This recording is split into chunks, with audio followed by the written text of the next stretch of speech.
British advanced pain clinic, నొప్పి మాయం, surgery దూరం. For appointments 9155515563.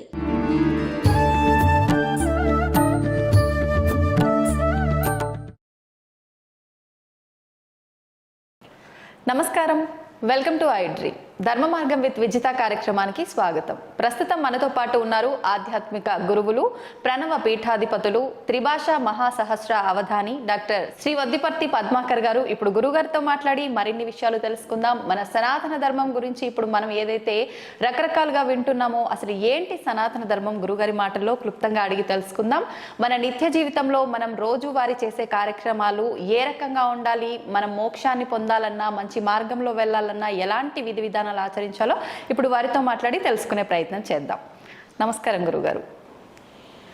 గురుగారు, సనాతన ధర్మం అని ఈ మధ్య కాలంలో చాలా మంది నోటి నుంచి ఎక్కువగా మేమైతే వింటున్నాము. అయితే మన సనాతన ధర్మం అనేది ఇప్పుడు కొత్తగా మాట్లాడుకునే ఒక పదం కానీ ఒక ధర్మం కానీ అయితే కాదు. కొన్ని వందల వేల సంవత్సరాల నుంచి కూడా పురాణాలలో, శాస్త్రాలలో చెప్పబడింది. ఒక ఋషువుల ద్వారా, పెద్ద పెద్ద యోగుల ద్వారా కూడా చెప్పబడిన ధర్మం మన ధర్మం. కానీ ఇప్పుడు ప్రత్యేకించి ఎవరి నోటికి వచ్చినట్టు వాళ్ళు సనాతన ధర్మం అని కానీ ఏదో ఒకటి చెప్పేస్తున్నారు. ఏం చెప్తారు గురుగారు అసలు సనాతన ధర్మం గురించి మీరైతే క్లుప్తంగా? నమశివాభ్యాం నవయౌవనాభ్యాం పరస్పరాశ్లిష్ట వపుర్ధరాభ్యాం నగేంద్రకన్యా వృషకేతనాభ్యాం నమో నమ శంకర పార్వతీభ్యాం అని పార్వతీ పరమేశ్వరులకు ముందుగా నమస్కారం చేసుకుందాం.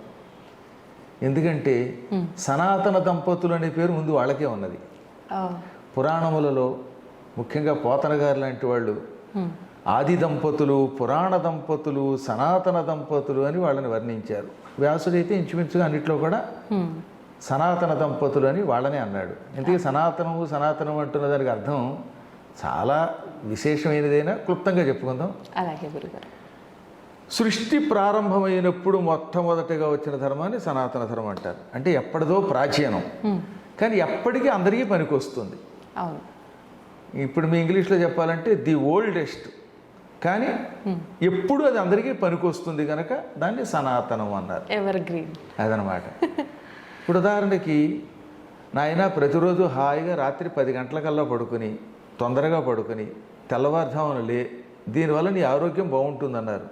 ఇప్పటికీ అది చేసిన వాళ్ళు ఆరోగ్యంగా ఉంటున్నారా లేదా? ఉంటున్నారు గురుగారు. రాత్రి 1 గంట దాకా వాట్సాప్లు చూసుకుని, అత్తవా పెంట మీద చెత్తవా అనే సీరియల్స్ చూసుకుని 1 గంటకో 2 పడుకుని ఉదయం 10కి లేచిన వాళ్ళందరికీ ముందు మూత్రపిండాల సమస్య, ఆ తర్వాత కాలేయం అంటే లివర్ సమస్య, అజీర్ణ వ్యాధులు, వాయు ప్రకోపనాలు అంటే గ్యాస్ ట్రబుల్స్, ఇవన్నీ వస్తున్నాయి లేవా? అవును గురుగారు. అదే చూడండి, పూర్వకాలంలో అందరూ హాయిగా 10 గంటల్లో పడుకునేవారు, తిన్నది అరిగేది, ప్రొద్దున లేచేవారు, వ్యాయామం చేసేవారు, దానివల్ల ఆరోగ్యంగా ఉన్నారు. ఇదే సనాతన ధర్మం. ఆనాడు నాయన పెందరాళ్ళే పడుకోంది. సూర్యోదయ సమయానికల్లా స్నానం పూర్తి చేసుకుని సూర్యుడికి ఎదురుగుండా నిలబడి అర్ఘ్యప్రదానం చెయ్యి, దానివల్ల ఆరోగ్యం అన్నారు.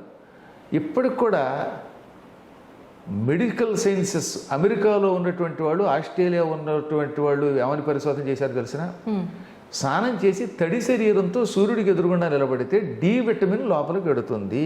అందుకే బహుశా భారతీయులు సంధ్యా సమయంలో ఎదురుగుండా నిలబడండి, స్నానం చేయండి, అర్ఘ్యం ఇవ్వండి అన్నారు. పూర్వం ఏం చేసేవారు? సరిగ్గా సూర్యోదయ సమయానికల్లా గంగానదికో, ఇంకో గోదావరికో, దగ్గరలో ఉన్న కాలువకో, చెరువుకో, నూతి దగ్గరకో వెళ్ళి స్నానం చేసేవారు. కొంచెం తడిగా ఉన్న శరీరంతో ఎదురుగుండా సూర్యుడికి నిలబడి చేతులతో అర్ఘ్యం ఇచ్చేవారు. అప్పుడు ఆ కిరణాలు శరీరంలో ప్రవేశించేవి, డి విటమిన్ చేరేది, దానివల్ల తెల్ల మచ్చలు వచ్చేవి కావు. ఇలా మనిషి ఆరోగ్యంగా ఉండడానికి, మనస్సు ఆరోగ్యంగా ఉండడం కోసం అనేకములైన ధర్మములను మన పెద్దలు చెప్పారు. ఆ పెద్దల నుంచి వచ్చిన ఎల్లప్పుడూ పనికి వచ్చేటటువంటి ధర్మములను సనాతనము అంటారు. అందుకే భగవద్గీతలో కూడా ఏష ధర్మ సనాతన, నాయన ఎప్పటి నుంచో ఎప్పటిదాకా అందరికీ పనికొచ్చేటటువంటి ఇదే సనాతన ధర్మము అన్నాడు. అయితే గురువుగారు, ఇప్పుడు ఇంత గొప్పనైన ధర్మము మనం ప్రతినిత్యం ఏం చేయాలో కూడా మన పెద్దవాళ్ళు క్లియర్గా చెప్పారు. కానీ ఈ తరం వాళ్ళ విషయానికి వచ్చి అంటే మనం ఇంట్లో ఏది ఆచరిస్తే అది ఆచరించడం అలవాటైపోతుంది కదా. మరి పెద్దవాళ్ళు ఆచరిస్తున్నారు, కానీ ఇప్పుడు మా తరం వాళ్ళకి వచ్చేసరికి ఆ ఆచరణ అనేది చాలా వరకు తగ్గిపోయింది. ఎందుకని అంటారు? దీనికి గల కారణం మీ దగ్గర నుంచి వచ్చేసి సమాధానం. మీ పెద్దల్లోనే కొంత లోపం ఉంది. అవునా? మన పెద్దలు, మా నాన్నగారు ఉన్నారు, ఆయన సంస్కృతం వారణాసిలో చదువుకున్నారు, 8 భాషలు చదువుకున్నారు, ఆయన వేళకి స్నానం చేశారు, నడిచారు, ఆయన 86 ఏళ్ళు నిండాక శరీరం విడిచిపెట్టేదాకా ఆరోగ్యంగా ఉన్నారు. ఆయనకి అసలు శరీరంలో ఏ అనారోగ్యం లేదు. చివరిలో పోయే ముందు ఒక రోజు 2 రోజులు రావడం వేరు. మా అమ్మ 86 ఏళ్ళు దాటి బతికింది. ఆవిడ కూడా అంతే, చివరి దాకా తన పని తను చేసుకుంది. కారణం ఏంటి? వాళ్ళు ఈ సనాతన ధర్మాన్ని పాటించారు.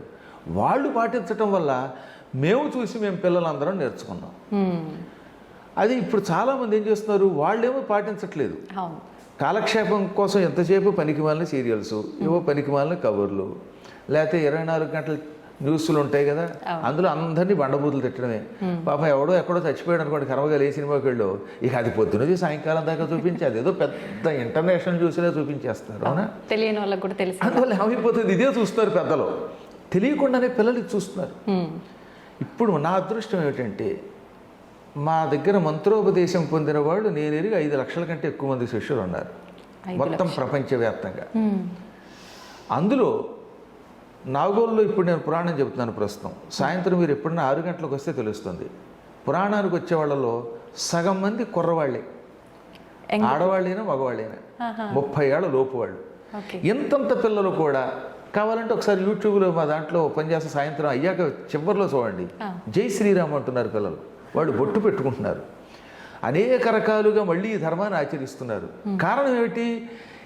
నా పురాణానికి వచ్చేటటువంటి వాళ్ళు యువకులు అవ్వడం వల్ల ఆ యువకుల యొక్క పిల్లలు ఈ సనాతన ధర్మం పాటిస్తున్నారు. పెద్దలు చిన్నప్పటి నుంచి అలవాటు చేయాలండి. నేను రోజు సిగరెట్ కాల్చి, పిల్లలారా మీరు సిగరెట్ కాల్చొద్దంటే వాడు ఎందుకు అంటాడు? మా నాన్న కాల్చాడు, నేను కాలుస్తానంటాడు. వాడు దొంగ అయితే వీడు దొంగ అవుతాడు. కాబట్టి కొంత మన పెద్దలు మారాలి. మారకపోతే వచ్చే ప్రమాదం ఇప్పుడు తెలుస్తుంది కూడా. అందులో ముఖ్యంగా మన దేశం కంటే విదేశాల్లో బాగా తెలుస్తుంది. ఇప్పుడు బంగ్లాదేశ్లో హిందువులు అందరూ ఎందుకు ఏకమయ్యారు అనుకుంటారు? ప్రాణం మీదకి వచ్చింది కనుక. ఇంకా మీకు ప్రాణం మీదకి రాలేదు కనుక అంతలా ఏకం అవ్వట్లేదు. కానీ పూర్వంతో పోలిస్తే కొంచెం మారుతున్నారు, మారతారని నాకు నమ్మకం ఉంది. ఎప్పటికైనా మన ధర్మం వల్ల లాభం ఏమిటి తెలిసిన, మన ధర్మం బ్రతకనియ్యి అంటుంది. ఇతరుల యొక్క ధర్మాలు అందరినీ చంపేయి అంటుంది. మన ధర్మం కానివాడిని చంపేయి అంటుంది. అందుకే బంగ్లాదేశ్ పాడైపోయింది, పాకిస్తాన్ సర్వనాశనం అయిపోయింది, ఆఫ్ఘనిస్తాన్ దిక్కు లేకుండా ఉంది. ఇంకా దుబాయ్ ఎందుకు బాగుందంటే అంతో ఎంతో అన్ని మతాల వాళ్ళని వాళ్ళు విజిటింగ్ కోసం, వాళ్ళు బతకడం కోసం ఆహ్వానిస్తున్నారు. దుబాయ్లో సుఖం ఉందండి. ఏంటండి దుబాయ్లో నేను ఇప్పుడు ఇలా పంచికట్టుకెళ్ళి నన్ను ఎవడన్నా అండం, నేను భాగవత సప్తాహం చేయగలుగుతున్నాను ఇప్పుడు. అది కూడా ఇంకో అదృష్టం. నరేంద్ర మోడీ గారు వచ్చాక ఇవి జరిగింది. అంత పూర్వం మేము భయపడేవాళ్ళం. కానీ దానివల్ల ఏమవుతుందన్నమాట, ఇతర మతస్థుల యొక్క మతమును కొంచెము సహనంతో పాటించడం మొదలుపెట్టాక వాళ్ళ దేశం బాగుపడడం మొదలుపెట్టింది. కానీ పాకిస్తాన్లో మీరు పొరపాటున ఈ కాషాయ వస్త్రంతో పెడితే వాడికి పీక్ కోసేస్తున్నారు.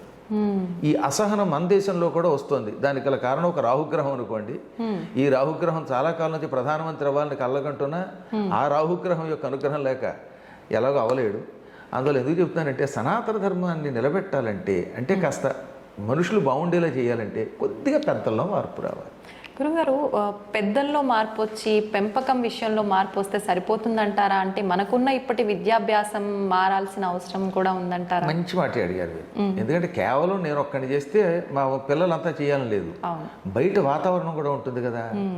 అప్పుడు ఏమంటారు, బయట నువ్వు మడిగట్టు భోజనం చేస్తే మేము అలా తింటాం, బయట మేము మాత్రం పలవ తినకూడదు అంటారు. కాబట్టి బయట వాతావరణం కూడా మారాలి. మారాలంటే దానికి ముందు మాబోటి గురువులు ప్రయత్నించాలి. మేము కొంచెం జాగ్రత్తగా ఉండి ప్రజలలో ఇవాల్టి వాళ్ళ మీద వస్తున్నటువంటి అపప్రథలు లేకుండా చూసుకుని, అంటే మేము ముందు బాగుండాలి కదా. ప్రవాచకుల యొక్క మాటలు ఎఫెక్ట్ చాలా గ్యారంటీగా ఉంటుంది గురువుగారు. ఇప్పుడు మేము ఉపన్యాసం చెప్పామంటే మాకున్న ఫాలోవర్స్ మాకుంటారు. రాముడి భక్తులు రాముడికి ఉంటారు, రావణాసుడి భక్తులు ఉంటారు, అది వేరే విషయం. కానీ రాముడి భక్తుల్ని రాముడు బాగు చేయాలంటే రాముడు బాగుండాలి. కాబట్టి నేను జాగ్రత్తగా దొంగతనాలు లేకుండా, అసత్యాలు లేకుండా, దొంగ జ్యోతిష్యాలు చెప్పి ఇంకా పెళ్ళి అవ్వకుండా అనేవాడికి పెటాకులు వస్తాయని చెప్పి పిచ్చి మాటలు మాట్లాడకుండా ధర్మాన్ని పాటించి కొంచెం జాగ్రత్తగా చెబితే అప్పుడు చాలామంది మారతారు. ప్రపంచంలో సంఘంలో మార్పు వస్తే అందరిలో మార్పు వస్తుంది. ఇది ఒక్క రోజులు అవ్వదు, ప్రయత్నం చేయాలి, చేద్దాం. ఆశావదనం కదా మనం. అందుకనే కాళిదాసు గొప్ప మాట అన్నాడు, యత్నే కృతే యదిన సిద్ధ్యతి కోత్రదోష. అంటే ముందు నువ్వు ప్రయత్నించు, ప్రయత్నించినప్పటికీ అందులో విజయం లభించకపోతే నీ తప్పు లేదు, నువ్వు ప్రయత్నించావు, ఫలితం తర్వాత సంగతి చూద్దాం. ముందు నువ్వు ప్రయత్నించి, ఎవడో ఒకడు ప్రయత్నించాలి. అందులో ముందు మనం ప్రయత్నిద్దాం. నేను, మా ఇల్లాలు, మా పిల్లలు, అలాగే మీరు, మీ పిల్లలు ఇలా చేయగా మారిపోతారండి గ్యారంటీగా. ఒకప్పటి రోజుల్లో మేము అమెరికా 2006లో వెళ్ళాను మొదటిసారిగా. అంటే 18 ఏళ్ళు పూర్తి, అప్పుడే 1907. 18 సార్లు ఇప్పటికి వెళ్ళాను నేను. మొదట్లో నేను వెళ్ళినప్పుడు ప్యాంటు షర్టు వేసుకునేవాడిని ఎయిర్పోర్ట్లో. ఇప్పుడు అవసరం లేదు. ఇప్పుడు హాయిగా ఈ కాషాయమే, ఈ వస్త్రమే వేసుకుని పెడితే గౌరవిస్తున్నారు. మన సంప్రదాయం మీద వాళ్ళకి ఆసక్తి వచ్చింది. అలా క్రమక్రమంగా వాళ్ళలో మార్పు తెచ్చాం, వాళ్ళలో సహనం తెచ్చాం. ఇంగ్లాండ్ వెళ్ళినా, ఆస్ట్రేలియా వెళ్ళినా, లేకపోతే ఇంకో చోటకి వెళ్ళినా తిరగలుగుతున్నాం. అవునా? అవును గురుగారు. ఇది ఎందువల్ల వచ్చింది? చేయగా వచ్చింది. అందులో ముందు మనం ఏం చేయాలన్నమాట, మన ప్రయత్నం మనం బాగు చేద్దాం, మనం బాగుందాం అని ప్రయత్నం చేయాలి. చేయగా ఎప్పటికప్పుడు బాగుపడుతుంది. బాగుపడకపోతే మన తప్పు లేదు, మన ధర్మం మనం నిర్వర్తించాం. మీరు ఉద్యోగ ధర్మం ఒకటి ఉంటుంది కదా, మీరు కష్టపడి మీ ఉద్యోగం చేశారు, మీ బాస్ మెచ్చుకున్నారా, అది అదృష్టం. ఎస్ అంటే అది అందం, ఎస్ అన్నా పట్టించుకోవద్దు, మీ ప్రయత్నం మీరు చేయటం. అంతే. గురుగారు, ఇప్పుడు మీరే చెప్పారు విదేశాల్లో, ఇప్పుడు మీరు ఒక ఎగ్జాంపుల్గా ఇంతకు ముందు మీ వస్త్రధారణ అలా ఉండేది, ఇప్పుడు ఇలా ఉంది అని చెప్పి. అంటే ఒక వస్త్రధారణ విషయంలోనే కాదు, మన ధర్మం పైన కూడా విదేశీయులకు ఎక్కువగా గౌరవం పెరగటం అయితే మనం చూస్తున్నాము. కానీ మన హిందూ ధర్మంలో, మన సనాతన ధర్మంలో ఉండి కూడా మన ధర్మాన్ని అవమానించి మాట్లాడే వాళ్ళు కూడా చాలా మంది ఉన్నారు. ఇప్పుడు ఇందాక మనం మాట్లాడుకున్నట్టు పెంపకము, విద్యాభ్యాసము ఇవి సరిగ్గా లేకపోవడమే అంటారా, లేదంటే వాళ్ళు చేసుకున్న కర్మను బట్టి ఇలా మాట్లాడుతున్నారు? ప్రస్తుతం భారతదేశానికి ఉన్న సమస్య ఏంటంటే, భారతదేశంలో ఇది తల్లిదండ్రుల బాధ్యత, కేవలం గురువుల బాధ్యత కాదు, సమాజపు బాధ్యత ఎక్కువగా ఉండాలి. అది లేదు. మన దేశంలో స్వేచ్ఛ ఎక్కువైపోయింది. 70 ఏళ్లుగా కొన్ని దరిద్రపు పార్టీలు పరిపాలన చేసి ఈ దేశాన్ని పాడు చేసేసి, దీనివల్ల ఏమైపోయింది? ముఖ్యంగా ఓ పక్కన లౌకికవాదం అనే పేరుతోటి ఇతర మతస్థుల్ని సమర్థించి మనల్ని నాశనం చేసేవాడు కొందరు, ఈ నికృష్టపు కమ్యూనిస్టులు కొంతమంది, ఏదో లేకపోతే ఆ వాదం ఈ వాదం అనేవాళ్ళు, ఇటువంటి వాళ్ళు ఎక్కువైపోయారు. విదేశాల్లో అది లేదండి. విదేశాల్లో ఉన్న సుఖం ఏంటంటే, ఏదైనా ఒక ధర్మంలోకి అడుగు పెట్టాక ఓహో దీనివల్ల మనకు లాభం ఉన్నదని వాళ్ళు తొందరగా కనిపెడుతున్నారు. ఫీనిక్స్ అని అరిజోనా స్టేట్లో అమెరికాలో ఒక నగరం ఉంది. అక్కడ నేను చాలా కాలం, ప్రతి సంవత్సరం అక్కడ ఒక 5 రోజులు 10 రోజులు పురాణం చెబుతాను. ఆ పురాణానికి ఒక ఆవిడ వచ్చేది. ఆవిడ బై బర్త్ అమెరికన్, అంటే అక్కడ సిటిజన్, వాళ్ళకి తెలుగు రాదు. ఆ తెల్ల ఆవిడకి అసలు తెలుగు రాదు, సంస్కృతం ఏమి రాదు, రోజు వచ్చి పురాణం వినేది. రవి గారు, ఆయన తోటపల్లి రవి, ఆయన ఒకప్పుడెప్పుడు అనంతపురం వాడు, ఇప్పుడు అక్కడ ఎప్పుడో సిటిజన్ అయిపోయారు. వాళ్ళంతా అక్కడే, వాళ్ళ పిల్లలు అక్కడే పుట్టి పెరుగుతున్నారు. అక్కడ వాళ్ళ ఇంట్లో జరిగేదనమాట.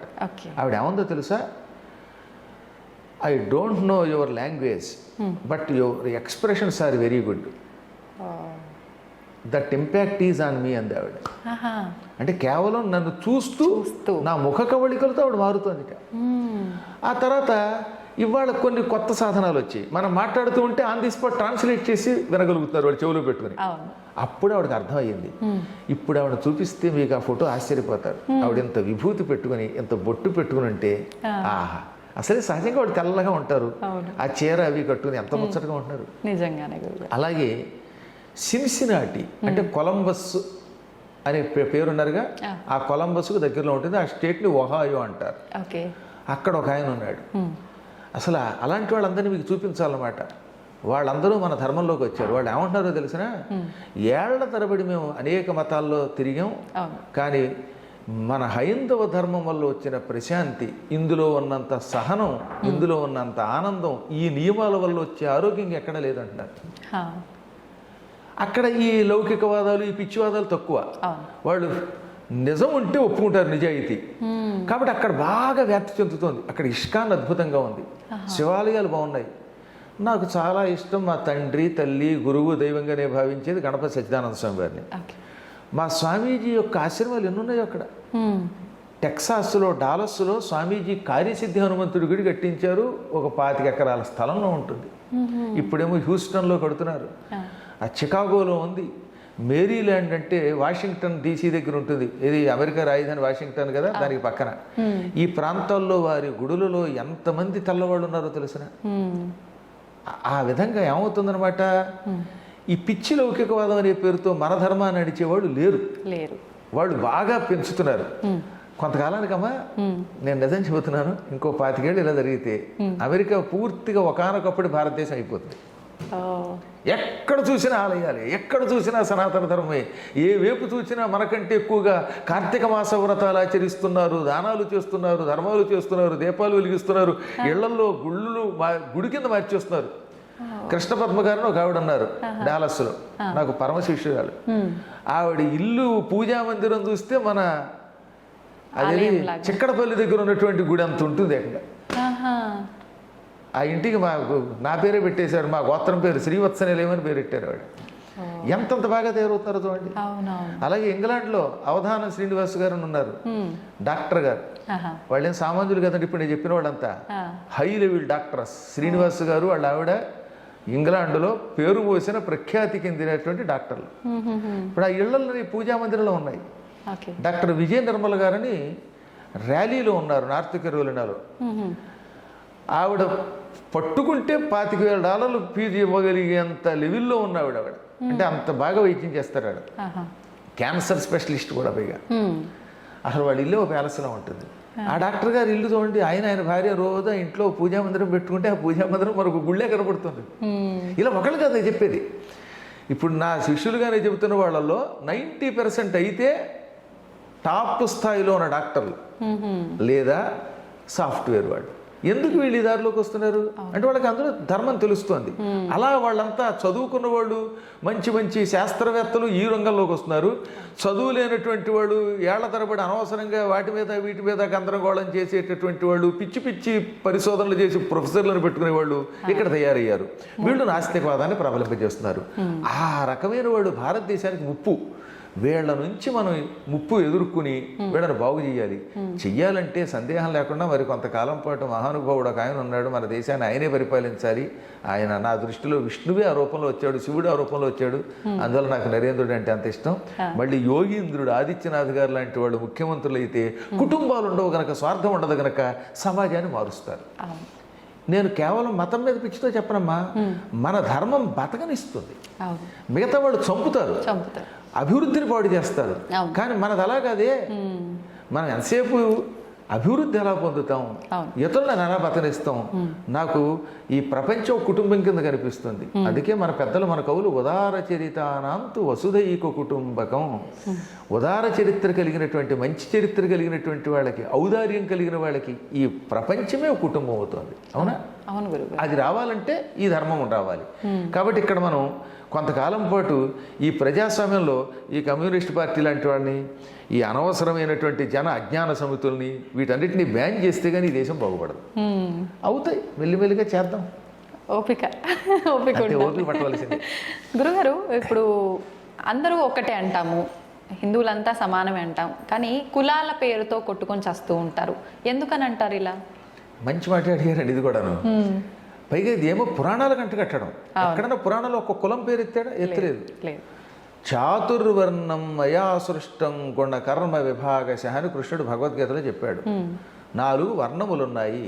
అవి పుట్టుకతో కాదు, గుణ కర్మ విభాగశ అంటే గుణములను కర్మములను బట్టి విభజింపబడ్డాయి. అంటే మీ గుణాన్ని బట్టి మీకు పేరు పెట్టారు. ఇప్పుడు మీరు కావాలంటే కాసేపు కొంతకాలం పాటు ఆహార నియమాలు పాటించి వేదం చదివితే మిమ్మల్ని బ్రాహ్మణుడు అంటారు. మీరు కత్తి పుచ్చుకుని యుద్ధానికి వెళ్ళి దుష్ట శిక్షణ చేసి ప్రజల్ని రక్షిస్తే అప్పుడు ఏమంటారు? క్షత్రియుడు అంటారు. క్షత్రియుడు అంటే అర్థం ఏంటి? క్షతాత్ త్రాయతే ఇది క్షత్రియ. మీరు చూస్తూ ఉండగా మిమ్మల్ని ఆశ్రయించుకున్న వాళ్ళకి గాయం కాకుండా కాపాడితే మిమ్మల్ని క్షత్రియుడు అంటారు. అంటే ఇప్పుడు ఉదాహరణకి మీరు రాణి రుద్రమదేవి అనుకోండి, కాసేపు మీ ప్రజలకి ఒక్క గాయం ఎంతో పుండవ్వకుండా, రక్తం కారకుండా మీరు కత్తిపుచ్చుకుని యుద్ధం చేసి ఆ శత్రువులు తప్ప వాళ్ళని రక్షిస్తున్నారు కనుక మిమ్మల్ని క్షత్రియుడు అన్నారు. పురుషుడు క్షత్రియుడు, క్షత్రియురాలును. అవునా? అలాగే గోవులను రక్షిస్తూ దాన ధర్మములు చేస్తూ వ్యాపారం చేస్తే వైశ్యుడు అన్నారు. అంటే నేను కూడా వ్యాపారం చేస్తే వైశ్యుడే, నేను కూడా గోవులు రక్షిస్తే. పంటలు పండించి భోజనం పెట్టి తన త్యాగంతో ఇంతమందిని బతికిస్తూ శూద్రుడు అన్నారు. అది దాని అంతరార్థం. అన్నం పెట్టి అన్నపూర్ణలా కాపాడేవాడు, కష్టపడి 10 మందిని బతికించేవాడు. కాబట్టి ఇప్పుడు ఇవాళ మనం అందరం అన్ని పనులు చేస్తున్నాం. కాబట్టి అందరం బ్రాహ్మణ క్షత్రియ వైశ్య శూద్రులమే. అలా కాకుండా ఏమైపోయింది, క్రమక్రమంగా ముస్లిముల దండయాత్రలో ఈ కులాలు వచ్చాయి. అంత పూర్వం లేవు. గజనీ మహమ్మద్, గోరీ మహమ్మద్ ఇలాంటి వాళ్ళు దండయాత్రకు వచ్చినప్పుడు రక్షించుకోవడానికి గుంపులుగా ఏర్పడ్డారు. సంస్కృతంలో కులము అంటే ఏ గ్రూప్ ఆఫ్ అని అర్థం, అంటే గుంపు అని అర్థం. గోకులం అంటే అర్థం ఏంటి, గోవుల యొక్క సమూహం. వ్యాఘ్ర కులము అంటే పులుల యొక్క సమూహం. సింహ కులము మీరు ఎప్పుడో చూడండి, డిక్షనరీ చూడండి, కావాలంటే నా దగ్గరే ఉంటుంది సూర్యరాయందరికంటూ. కాబట్టి పులుల గుంపు. జనం గుంపుగా చేరి తమను తాము రక్షించుకోవడానికి ఈ పాపాత్ముల నుంచి ఒక సంఘంగా చేరారు. ఆ సంఘానికి క్రమంగా వాళ్ళే పేర్లు పెట్టేసుకున్నారు. ఆ పేర్లు క్రమంగా ఇప్పుడు ఇవాళ కులాలుగా మారిపోయాయి. అవి ఏదో రక్షణ కోసం పెట్టుకున్న వాటిని బ్రిటిష్ వాళ్ళు కావాలని మనకి ఐకమత్యం లేకుండా చేసి తగాదా పడడానికి విభజించారు. ఇదంతా పూర్తిగా బ్రిటిష్ వాడి కుట్ర. ఇప్పుడు మీరు చదువుతున్న హిస్టరీ అంతా మోసం. ఈ మెకాలే లాంటి వాళ్ళు, మ్యాక్డొనాల్డ్ లాంటి వాళ్ళు, ఇలాంటి వాళ్ళంతా కలిసి దీన్ని పాడు చేస్తే నెహ్రూ గారు దీన్ని ఇంకా బాగా పాడు చేశాడు. ఆ రకంగా ఈ చరిత్రను వక్రీకరిస్తే ఇందులో పడిపోయి మనలో మనం కొట్టుకు తెచ్చిపోతున్నాం, ఎప్పటికీ విడిపోకుండా. నిజమునకు మన పురాణ శాస్త్రములలో వేదములలో కులములు లేవు. వృత్తి ధర్మములను బట్టి గుణములను బట్టి ఏర్పడిన వర్ణములు. ఈ వర్ణములు ఎవరైనా పొందవచ్చు అని చెప్పారు.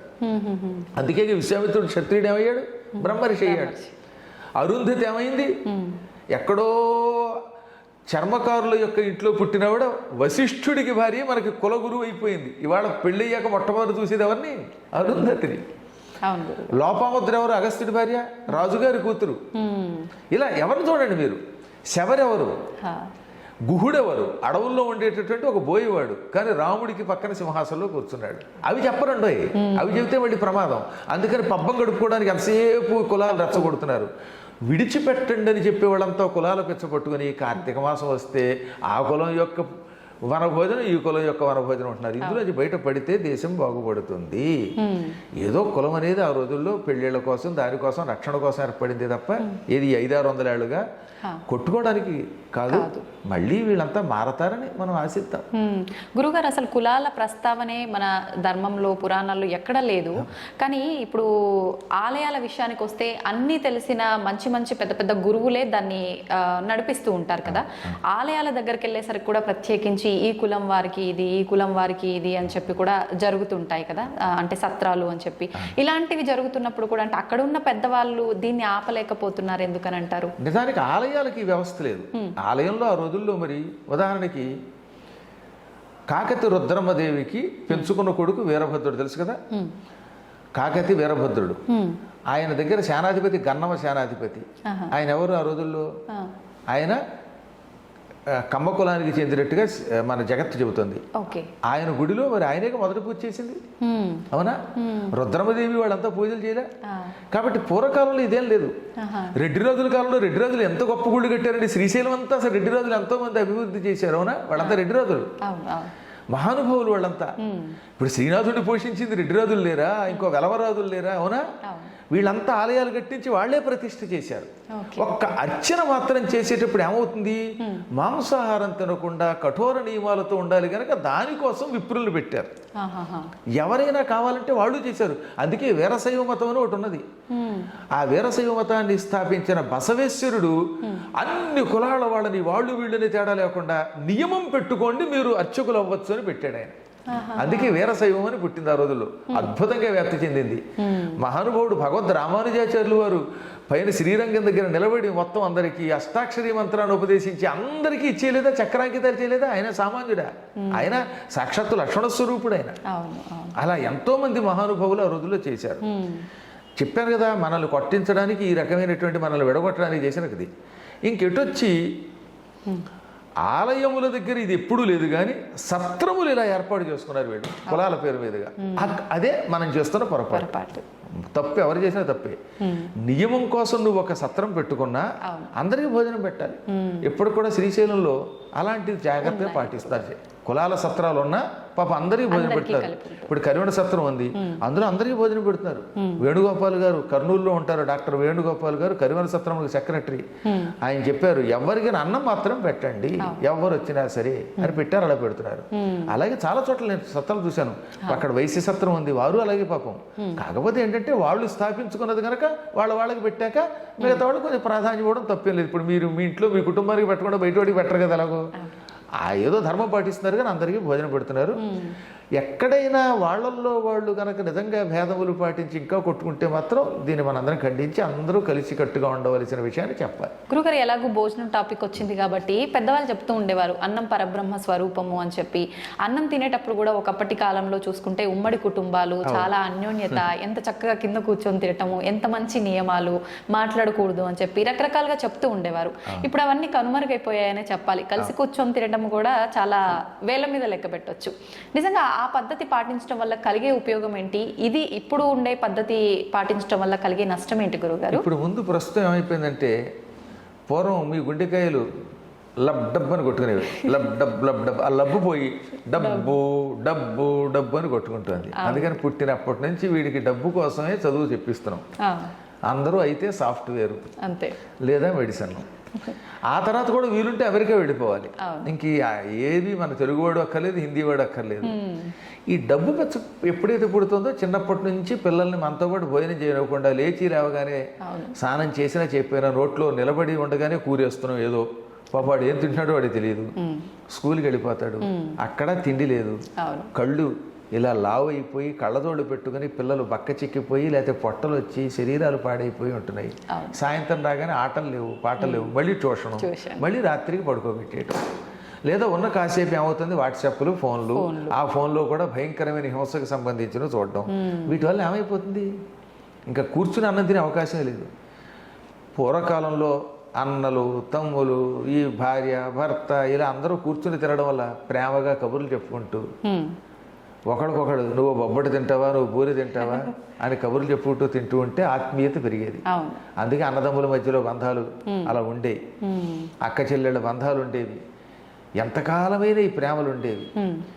ఇంత స్థితి ఇప్పుడు మళ్ళీ ఇప్పట్లో వచ్చే అవకాశం చాలా కష్టమే. మనం ప్రయత్నిద్దాం, చూద్దాం. ఇందాక చెప్పినట్టుగా మన ప్రయత్నం మనం చేద్దాం. కానీ ఆహారం ఎప్పుడు కలిసి కూర్చుని ప్రశాంతంగా తినాలి. తినకపోతే ఏమొస్తుందో తెలుసా మీకు? ఆయుర్వేదం చాలా గొప్పగా చెప్పింది, అది నిజం కూడా. నిలబడి అన్నం తినడం వల్ల లోపల ఉన్న జీర్ణకోశం దెబ్బతింటుంది. అందుకని స్థిమితంగా కూర్చొని తినాలి. కూర్చోగలిగితే కింద కూర్చుంటే మరీ మంచిది, లేదా టేబుల్ మీదన్నా కూర్చోవాలి. మౌనముగా అటు ఇటు కదలకుండా ప్రశాంతంగా అన్నం తిన్నవాడికి ముందు జీర్ణకోశం బాగుంటుంది, లివర్ కాలేయం బాగుంటుంది, కిడ్నీలు బాగుంటాయి, గుండెపోట్లు రావు. హడావుడిగా అటు ఇటు తిరుగుతూ తినడం వల్ల ఈ లోపల కదులుతుంటాయి కదా అవి, ఆ లోపలికి వెళ్ళే పదార్థాలు సక్రమంగా వెళ్ళవు. అందువల్ల వాళ్ళందరికీ లేనిపోయిన అనారోగ్యాలు, కొత్త కొత్త రోగాలు వస్తున్నాయి. అది భగవద్గీత అందుకే మనకు గొప్ప ధర్మశాస్త్రం, అది వైద్యశాస్త్రం. మౌనముగా తినుము. అది కూడా ఎలా తినాలి? యాత యామం గతరసం పూతి పర్యుషితం తథా. ఇంతకంటే సైన్స్ ఏముందండి? యామము అంటే ఒక జాము. నాయన ఒక జాము ఇంచుమించుగా ఒక 4 గంటలు గడిచిన తర్వాత వండిన ఆహారంలో మార్పు వస్తుంది, అది తినద్దు. నిలవ ఉన్న పదార్థం ఫ్రిడ్జ్లో పెట్టి తినద్దు. మాంధాత కాలం నాడు తయారు చేసిన కూర, సాంబారు ఫ్రిడ్జ్లో పెట్టి మళ్ళీ బయటికి తీసి అదే వేడి చేసి తింటే అది విషం అయిపోతుంది. ఎప్పుడో కృతయుగంలో చేసిన కూర అది, కర్మ. ఆ కూరే రోజు వేడి చేస్తే ఆవకాయ కూడా ఫ్రిడ్జ్లో పెడుతున్నారండి వీళ్ళ మొహం తగలయ్యా అని నేను అనలేదు, వ్యాసుడు అన్నాడు. అందులో చెప్పొచ్చింది ఏంటంటే ఆవకాయ ఎంత చక్కగా బయట ఉండి తినవలసింది, అది ఫ్రిడ్జ్లో పెట్టి పచ్చళ్ళు ఫ్రిడ్జ్లో పెడితే శరీరం చచ్చైపోదు. అందుకని ఒక జాము గడిచిన తర్వాత వండిన అన్నం తినద్దు, మార్పు వస్తుంది, వాసన వస్తుంది. గత రసం, అన్నం వండిన తర్వాత కుక్కర్లో వండారు కాసేపు అనుకుందాం, కాసేపు అసలు కుక్కరే దరిద్రం. అది అల్యూమినియం. అల్యూమినియం వల్ల మీకు థైరాయిడ్ అనే సమస్య వస్తుంది. ఏమిటి? థైరాయిడ్ కేవలం అల్యూమినియం వల్ల వస్తుంది. దానివల్లే మీకు జుట్టు ఊడిపోతుంది, దానివల్లే గొంతు మార్పు వస్తుంది, శరీరంలో మార్పు వస్తాయి. ఇప్పుడు అందరూ థైరాయిడ్ సమస్య. కానీ పూర్వం మాకు ఎందుకు లేవు? మట్టి కొండలతో వండడం వల్ల రాగి పాత్రలో వండితే. కర్నూలులో డాక్టర్ మీరా గారిని ఉంటారు, గైనకాలజిస్ట్, చాలా గొప్ప ఆవిడ అడగని చెప్తారు. ఇవాళ ఈ రోగాలు సగం తగ్గాలంటే ముందు అల్యూమినియం మానేయండి, మట్టి కొండల్లో వండుకు తినండి, మీరు మట్టి కొట్టుకుపోరు. Okay okay. రాగి పాత్రలో వండుకు తినండి, కుక్కర్లో వండుకుంటే అందులో రాగి గిన్నె పెట్టుకోండి, మీకు థైరాయిడ్ పోతుందని చెప్పారు ఆవిడ. అది కరెక్ట్, అదే ఆయుర్వేదం చెబుతోంది. అలా అన్నం వండాక ఓ 10-15 నిమిషాలు అయ్యాక దాన్ని తీసామాక అప్పుడు ఆ అన్నం మెతుకు పట్టుకోండి, అందులో ఏముంటుంది, రసం ఉంటుంది. మెతుకులో రసం ఉంటుందా ఉండదా, తడి, ఆ తడిని రసం అంటాం. ఆ తడిగా ఉన్నప్పుడే అన్నం తినాలి. గతరసం అంటే ఆ అన్నం మెతుకులు ఎండిపోయాక, ఒక రకమైన గట్టి పడిపోయాక, బియ్యంలాగా తయారైపోయాక ఆ అన్నం తినకూడదు. ఇప్పుడు మనం ఏం చేస్తాం, ఆ వండిన అన్నాన్ని తినడానికి వీళ్ళాక వదిలేస్తాం, అన్నం పాడైపోతుందని ఫ్రిడ్జ్లో పెడతాం. అప్పుడు రసం కాదు, అది నీరసం, అందులోకి తడి చేరుతుంది, వేరే చెత్త చెడి. వండినప్పుడు ఉన్నటువంటి అందులో ఉన్న రసము మనకు ఆరోగ్యం ఇస్తుంది. ఆ తడి, ఈ తడి శరీరాన్ని ఎత్తడి పొత్తడి చేసేస్తుంది. అటువంటి అన్నం తినద్దు. పూతి అంటే వాసన వచ్చినది అన్నం, కసిపినాక ఒక రకమైన వాసన వస్తుంది. కుళ్ళిపోయిన కూరగాయలు, కుళ్ళిపోయినటువంటి అన్నం తినకు. పర్యుషితము, ఈగలు, దోమలు, చీమలు పడినవి, తల వెంట్రుకలు పడినవి, అప్పుడప్పుడు మన వాళ్ళు అన్నం వండుతున్నప్పుడు అంటూ ఉంటే ముక్కు చీవుడు అందులో పడినది. ఇప్పుడు లాగైపోయిందిలేండి. ఇప్పుడు చూస్తున్నాగా బయట రకరకాలైన పలావులు, బిర్యానీ తెచ్చుకున్నట్టు ఆ బిర్యానీ నుండి అంత చీవిట్టే కర్మ. అదే అలా పరమ జుగుప్సాకరంగా ఉంటున్నాయి. ఇది కాక తుప్పుకు బ్యాచ్ ఒకటి వచ్చింది, అందులో తూతు అని ఉమ్మి మరీ అమ్ముతున్నారు. అదేమో వీడు తెచ్చేసుకోవడం, ఇంటికి తింటున్నాడు, అది పర్యూషితము. ఇవి తింటే ఏమొస్తాయండి, కోవిడ్ రాకపోతే ఆవిడ వస్తుందా? కోవిడ్ అందుకే వస్తుంది ఈ రోగాలన్నీ. కాబట్టి ఇవి తినద్దు, ఆరోగ్యంగా ఉండు అని చెప్పారు. అవునా? కాబట్టి ఈ విధంగా మనకి ఏమైనా ఎప్పటికప్పుడు మన ఆహార విషయాల్లో జాగ్రత్తగా ఉండండి, అందరూ కలిసి ఉండండి, కూర్చుని తినండి, మంచిగా మాట్లాడుతూ తినండి, ఆ శరీరంలో మనకి పనికొచ్చేవి తినండి. ఎక్కువ కారం తినద్దు. కటుహు అంటే కారము లేక కొంచెం ఘాటుగా ఉండే పదార్థాలు. కట్వామల లవణాత్యుష్ణ తీక్ష్ణ రోక్షణ విధాహిన, ఇదంతా భగవద్గీతలో కృష్ణుడు చెప్పాడు. ఎక్కువ కారము, బాగా పులుపు, బాగా తీపి, బాగా వేడి, డీప్ ఫ్రిడ్జ్లోంచి తీసినటువంటి ఐస్ క్రీములు, ఇవి తింటే గొంతుకులు పోతాయి, అనారోగ్యాలు వస్తాయి, ఇవి మంచివి కావు. దాహం తెచ్చిపెట్టే బజ్జీలు, ఈ మధ్యన వాళ్ళు ఎవరో తిన్నారటగా, అదేదో కొత్త రకమైన ఆహారం అమ్మేటవాడు బడ్డీ కొట్లో, అది తిన్నారట, చచ్చిపోయారు చాలా మంది. దానికి ఏదో పేరు కూడా పెట్టారు, దిక్కుమాల పేరు, కొత్త పేర్లు కూడా పెడతారు, ఎవరు పుట్టించకపోతే మాటలు ఎలా పడతాయని బాయాబదాల్లో చెప్పినట్టుగా. ఇవన్నీ అనారోగ్యాలు. అందువల్ల వీటి నుంచి బయటపడాలంటే ముందు ఇంట్లో చక్కగా వంట అని ఒకటి ఉంది కదా, అది చేసుకోమనండి. బయట నుంచి హోటల్ నుంచి తెచ్చుకోవడం తగ్గించండి, అది ఎప్పుడో ప్రయాణంలో తప్ప తినద్దు. అలాగే అన్నం వండుకున్న తర్వాత ఇంట్లోనే కాస్త కూరో సాంబారో కనీసం పచ్చడో చేసుకోమనండి. ఎందుకు వర్రి, బయట ఉంది కర్రీ అని తెచ్చుకు తింటే ఆ తర్వాత నీ బతుకే వర్రి, ఆ తర్వాత బతుకు వెర్రి మర్రి. అందులో హాయిగా ఇంట్లో కూర ఒకటి వండుకు తినమనండి. కాస్త పెరుగు కూడా ఇంట్లో తోడు పెట్టుకోమనండి, ఇంట్లో పాలు తాగమనండి, 10 మంది కూర్చొని తినమనండి, కనీసం భార్యాభర్తలేనో కూర్చొని తినమనండి. ఒక చిన్న విషయం చెప్పాలి ఇక్కడ. ఒక ఆయన గుంటూరులో పనిచేసేది ఒక ఆవిడ, ఒక ఆయన కాదు ఒక ఆవిడ ప్రొఫెసర్. వాళ్ళ ఆయన విశాఖపట్నంలో పనిచేసేవాడు. ఇద్దరు ప్రొఫెసర్లే పాపం. ఈ ఇద్దరికి 2 పిల్లలు. పాపం ఈవిడేమో ఉద్యోగం కోసం గుంటూరు, ఆయన వైజాగ్. ఆయన జిగ్జాగ్గా వైజాగ్ నుంచి వారానికి ఓ రోజు శనివారం వచ్చేవాడు, ఆదివారం నాడు మాత్రం ఉండి మళ్ళీ సోమవారానికి వెళ్ళిపోయేవాడు. ఈ పిల్లలు ఏమైపోయేది, శనివారం సాయంత్రం దాకా వాళ్ళ నాన్న వస్తాడని ఎదురు చూసి నిద్రపోయే సమయానికి ఆయన వచ్చేవాడు పాపం. ఆదివారం వాళ్ళు లేవలేకపోయేవారు, వాళ్ళు స్కూల్కి వెళ్ళేసరికి ఈయన లేచేవాడు. చివరికి ఆదివారం వాళ్ళు వచ్చేసరికి మళ్ళీ తిరిగి ప్రయాణం అయ్యేవాడు. ఇలా కొంతకాలం గడిచాక ఒక రోజున పిల్లలు ఏమన్నారు తెలుసు, వాళ్ళ నాన్నని గుర్తుపట్టలేక, ఎక్స్క్యూజ్ మీ, మిమ్మల్ని ఎక్కడో చూసినట్టుంది, ఇదే మాట యాజ్ ఇట్ ఈజ్గా ఇప్పుడు నేనేమన్నాను అదే పిల్లలు వాళ్ళ నాన్నతో అన్నారు, ఎక్స్క్యూజ్ మీ, మిమ్మల్ని ఎక్కడో చూసినట్టుంది అన్నారు. ఆయన తలకే ముత్తుకున్నాడు. ఇంతకన్నా దరిద్రం ఇంకొకటి ఉంటుంది. బాబు ఏం చేస్తాడు డబ్బు కోసం, ఆయన అక్కడ ఈవిడిక్కడ, నువ్వక్కడ నేనిక్కడ, ఇంక కలిసేదెక్కడో నువ్వక్కడ నేనిక్కడ అని పాడుకుంటూ ఉంటే పిల్లలకి తల్లిదండ్రులు ఎవరో తెలియకపోతే ఇంకా కుటుంబంలో ఏముంటుంది, ఎవడి దారిని వాళ్ళది అయిపోతున్నారు కదా. ఏం సంపాదించి దీనివల్ల లాభం పొందుతున్నాం? ఉన్నంతలో కలో గంజో తినడంలో ఉన్న ఆనందం లేదు, అది పోయింది. అందరికీ డబ్బు పెచ్చబడిపోయింది, అందరికీ ఇళ్ళు ఒకేసారి వచ్చి పడిపోవాలి. ఈ దరిద్రం నుంచి బయటపడాలి, మరి ఏం చేస్తాం. గురుగారు, ఆహారం తినేటప్పుడు ఒకరి కంచాల్లోంచి ఒకరు తీసుకొని తినడము, ఎంగిలి అనేది పనికిరాదు అని చెప్పి అంటుంటారు కదా, అది నిజమైన? అలా తినడం వల్ల దోషం ఏమైనా వస్తుందా? అసలు ముందు అనారోగ్యం కదమ్మా. నా నోట్లో ఉన్న బ్యాక్టీరియా ఏదో భార్యాభర్తలు తీసి పక్కన పెట్టండి, వాళ్ళిద్దరికీ తప్పదు కాబట్టి.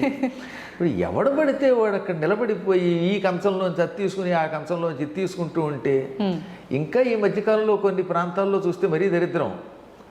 నాకు ఒక వీడియో పంపించాడు మా శిష్యుడు ఒకడు.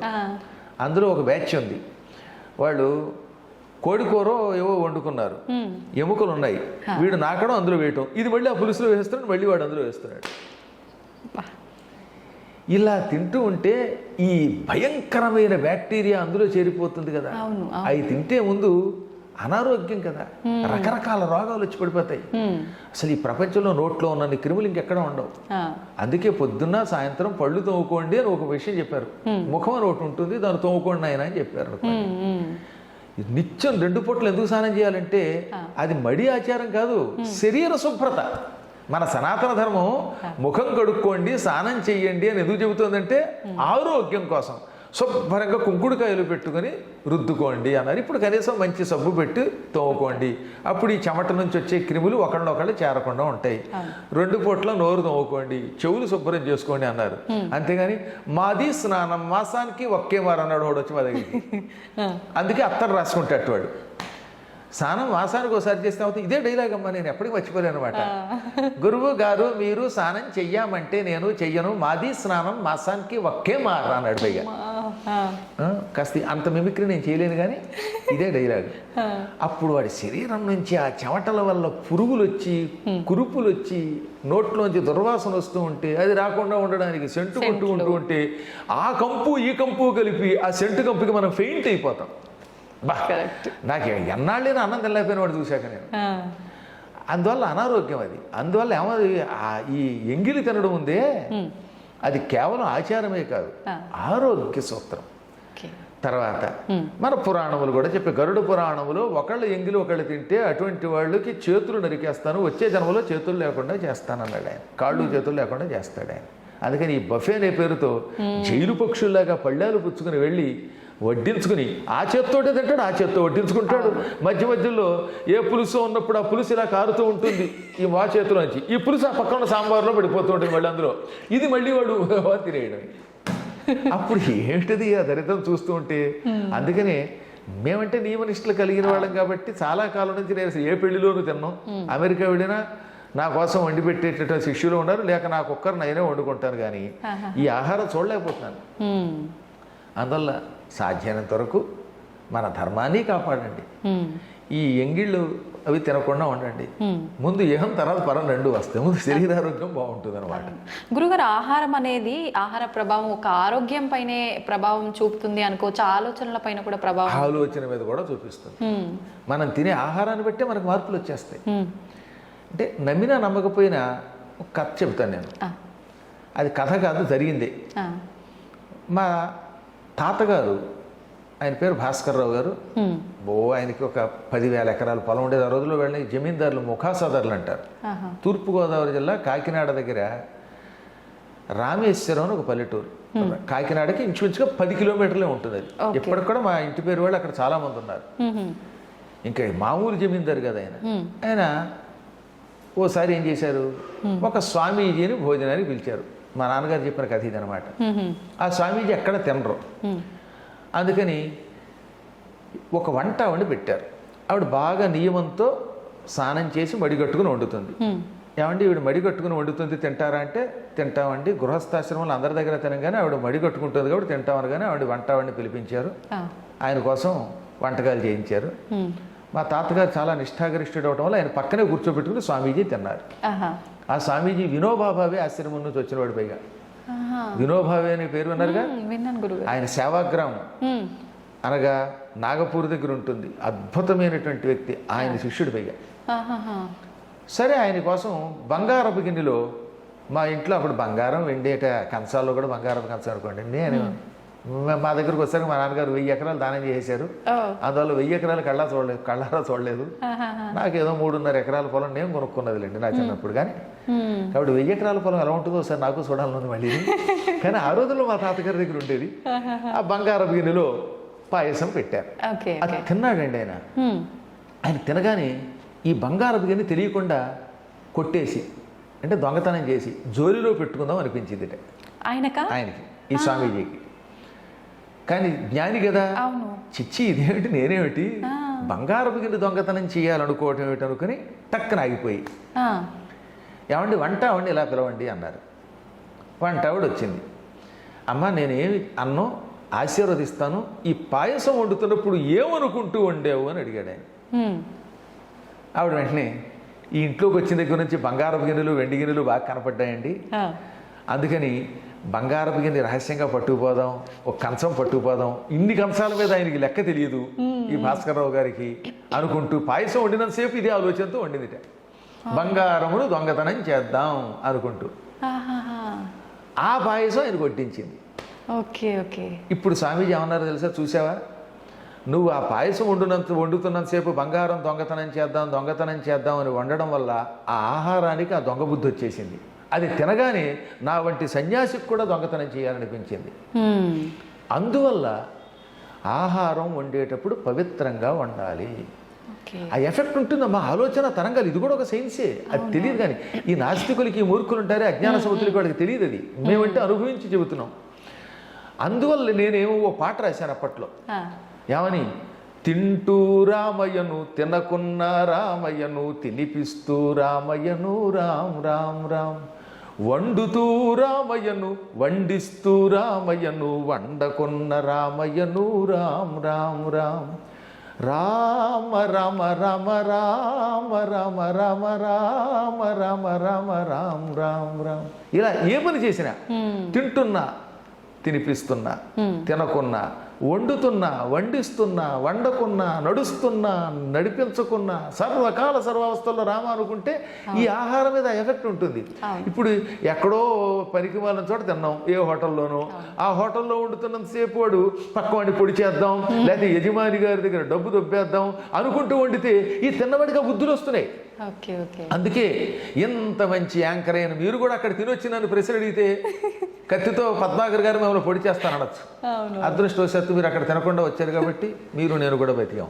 కాబట్టి ఆహారం మీద ఆ ప్రభావం ఉంటుంది కనుక సరి అయిన వాడు వండాలి. సరి అయిన వాడు వండితే ఏదైనా ఉంటుందండి. శబరు ఉంది, ఆవిడ రామభక్తురాలు, అందుకే ఆవిడ చేతి ఆహారం తిన్నటువంటి వాళ్ళందరికీ రామనామస్మరణ వచ్చింది. అందువల్ల ఎప్పుడు మనం తినే ఆహారం యొక్క ప్రభావం మన ఆలోచనల మీద ఉంటుంది. నిత్యం హింసతో క్రూరమైన ఆహారం తింటున్నారు కాబట్టి గోమాంసం తినేటటువంటి వాళ్ళ యొక్క ఆ వంశాలన్నీ ఆవులు చంపడానికి, హత్యలకి ముందుకు వస్తున్నారు. కారణం అది. అందుకని గోవుని తినద్దు అన్నారు మన పెద్దలు. గురుగారు, గోవు అన్నారు కదా, మాంసాహారం. ఇప్పుడు మాంసాహారం తినకూడదు అని చెప్పి అంటుంటారు, కానీ ఏ శాస్త్రంలో తినకూడదని లేదు. ఒక్కొక్క వర్ణానికి ఒక్కొక్క దానికి అలా డిసైడ్ చేయబడింది, తిన్నా తప్పు లేదు అని. కానీ కొంతమందిలో ఒక సందేహం ఉంటుంది. ఆధ్యాత్మికంగా చాలా చక్కగా దగ్గరగా ఉంటారు ఆధ్యాత్మిక భావనకి, కానీ మేము మాంసాహారం తింటున్నాము, మరి మాకు వాళ్ళకి తేడా ఉందా, వాళ్ళు చేసే పూజలు ఫలిస్తాయేమో, మా పూజలు ఫలించవేమో, మా సైడ్ నుంచి ఒక్క లోపం ఉందేమో అని ఆలోచించే వాళ్ళు కూడా ఉంటారు. అలా ఏమైనా ఉంటుందంటే రెండు చెప్పారండి ఇక్కడ. తినగలిగితే సాత్వికాహారం తిని అర్చన చేయండి, అదేం కాదనండల్లా. కానీ అందరూ తినలేరు. చిన్నప్పటి నుంచి వారి వారి యొక్క వంశాచారాలు ఏవో. నువ్వు ఏమి తింటున్నది పరమాత్మునికి సమర్పిస్తే ఏ దోషము రాదు. ఏ పూర్వకాలంలో మరి అడవుల్లో పోయేవాళ్ళు లేరు, వాడు నిరంతరం శివనామస్మరణం చేసి తిన్నారు కాబట్టి వాడికి దోషం లేదు. వాడు అంత భక్తి పరాకాష్ఠకి వెళ్ళాలి. తర్వాత జపతపాలు చేసే కాలంలో కొన్ని నియమాలు ఉంటాయి. ఇప్పుడు కార్తీక మాసమేనో లేకపోతే ఒక యజ్ఞం చేశారు, ఓ శివరాత్రును, అటువంటిప్పుడు మాత్రం ఆహార నియమం పాటించండి. మిగతా రోజుల్లో నేనైతే శాకాహారిని కాబట్టి శాకాహారం తినండి అని మీకు సలహా ఇస్తాను, అది వేరే విషయం. కానీ అలవాటు మానలేనటువంటి వాడు అది మానేయద్దు. వాడు తింటూ కూడా పరమాత్మను అర్చించండి, అర్చించి కూడా తరించవచ్చు. సందేహం లేకుండా భగవంతుడికి ఇవేం అక్కర్లా. కాబట్టి నా వ్యక్తిగతమైన అభిప్రాయం మేమే దొరుకుతున్నాం. అడవుల్లో ఎంతోమంది పోయేవాళ్ళు అలా చేసి తరించారు. భక్త కన్నప్ప ఉన్నాడు, మాంసము పెట్టాడు, కన్ను కూడా ఇచ్చాడు. నువ్వు ఆ స్థాయికి వెళ్ళాలి. కన్నప్పని నువ్వు ఆదర్శంగా తీసుకున్నప్పుడు పందిని కొట్టి మాంసం నైవేద్యం పెట్టాడే శివుడికి. రేపు పొద్దున శివుడికి కష్టం వస్తే కన్ను కూడా తీశాడు. నువ్వు కూడా ఉపాసన చేస్తున్నప్పుడు అంత స్థాయి భక్తుడు అదే నేను కోరేది. కానీ మన ధర్మాన్ని మాత్రం విడిచిపెట్టకు.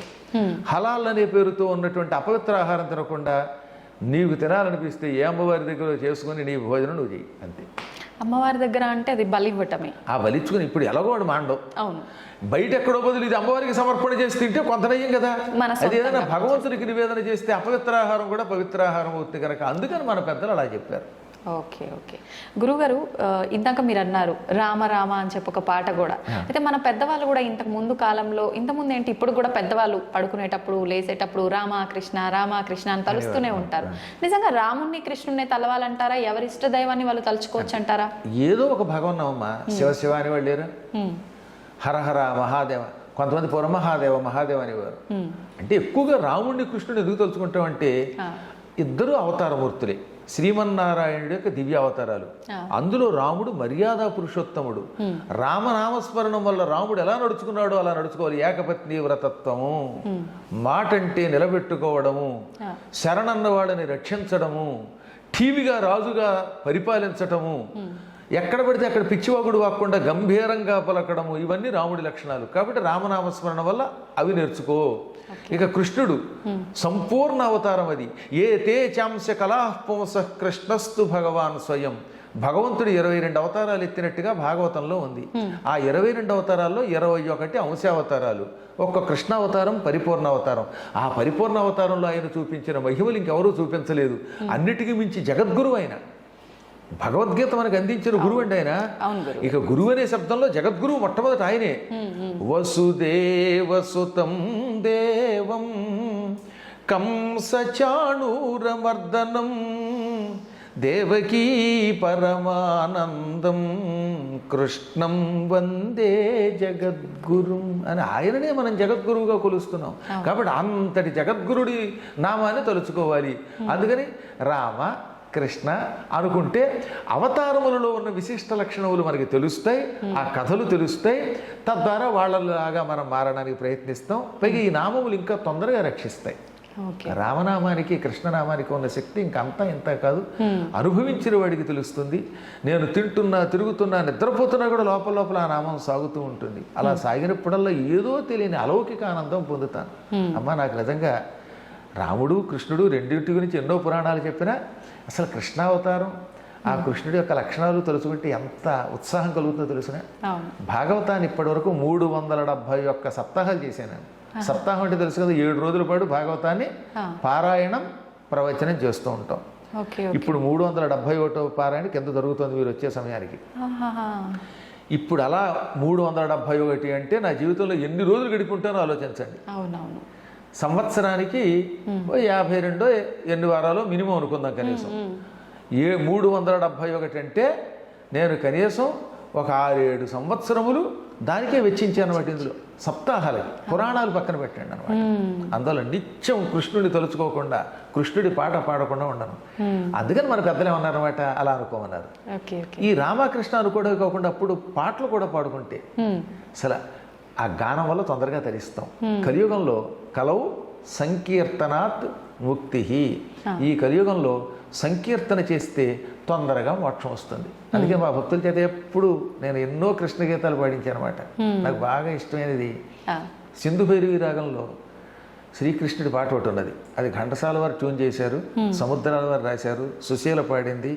సినిమా వినాయక చవితి. సినిమా వినాయక చవితి కానీ అందులో కృష్ణుడు అనమాట. ఎంత గొప్ప పాట అండి. మ్యూజిక్ కూడా ఘంటసాలది. ఇంకా అలాంటి మనిషి ఇంకెక్కడ పుట్టాడు ఈ ప్రపంచంలో. నాకు ఆయన మీద ఉన్నంత వెర్రి పెచ్చ భక్తి ఇంకెవరి మీద ఉండదు. కారణం ఆయన జన్మ నాకు తెలుసు. ఆయన తర్వాత ఎవడైనా అలాంటి పాటగాడు మళ్ళీ పుట్టాడు గాయకుడు అంటే. ఒక 2 లైన్లు పాడండి గురుగారు. నిన్ను నెరనమ్మితిరా,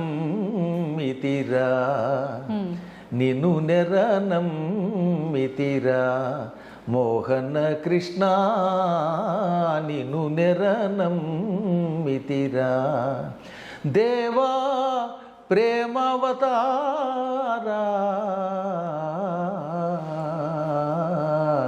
నిన్ను నెరనమ్మితిరా. కాళియనాగుని గర్వము నణచి తాండవమాడిన యదుబాల కాళియనాగుని గర్వము నణచి తాండవమాడిన యదుబాల గోవర్ధనగిరి గోటిని నిలిపి గోవర్ధనగిరి గోటిని నిలిపి గోవులగాచిన గోపాల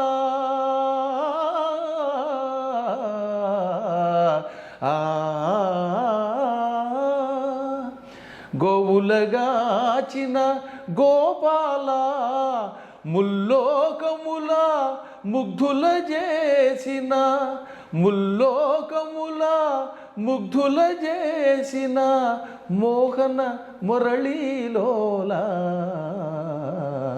నిన్ను నెరనమ్మితిరా మోహన కృష్ణ నిన్ను నెరనమ్మితిరా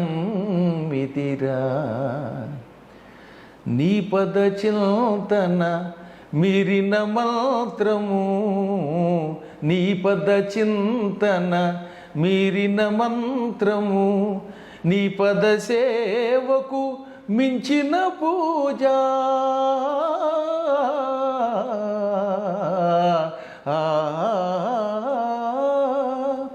నీ పద సేవకు మించిన పూజ నీ సరితూగే దైవమే లేదు నీ సరితూగే దైవమే లేదు మోహన మురళీలోల నిన్ను నెరనమ్మితిరా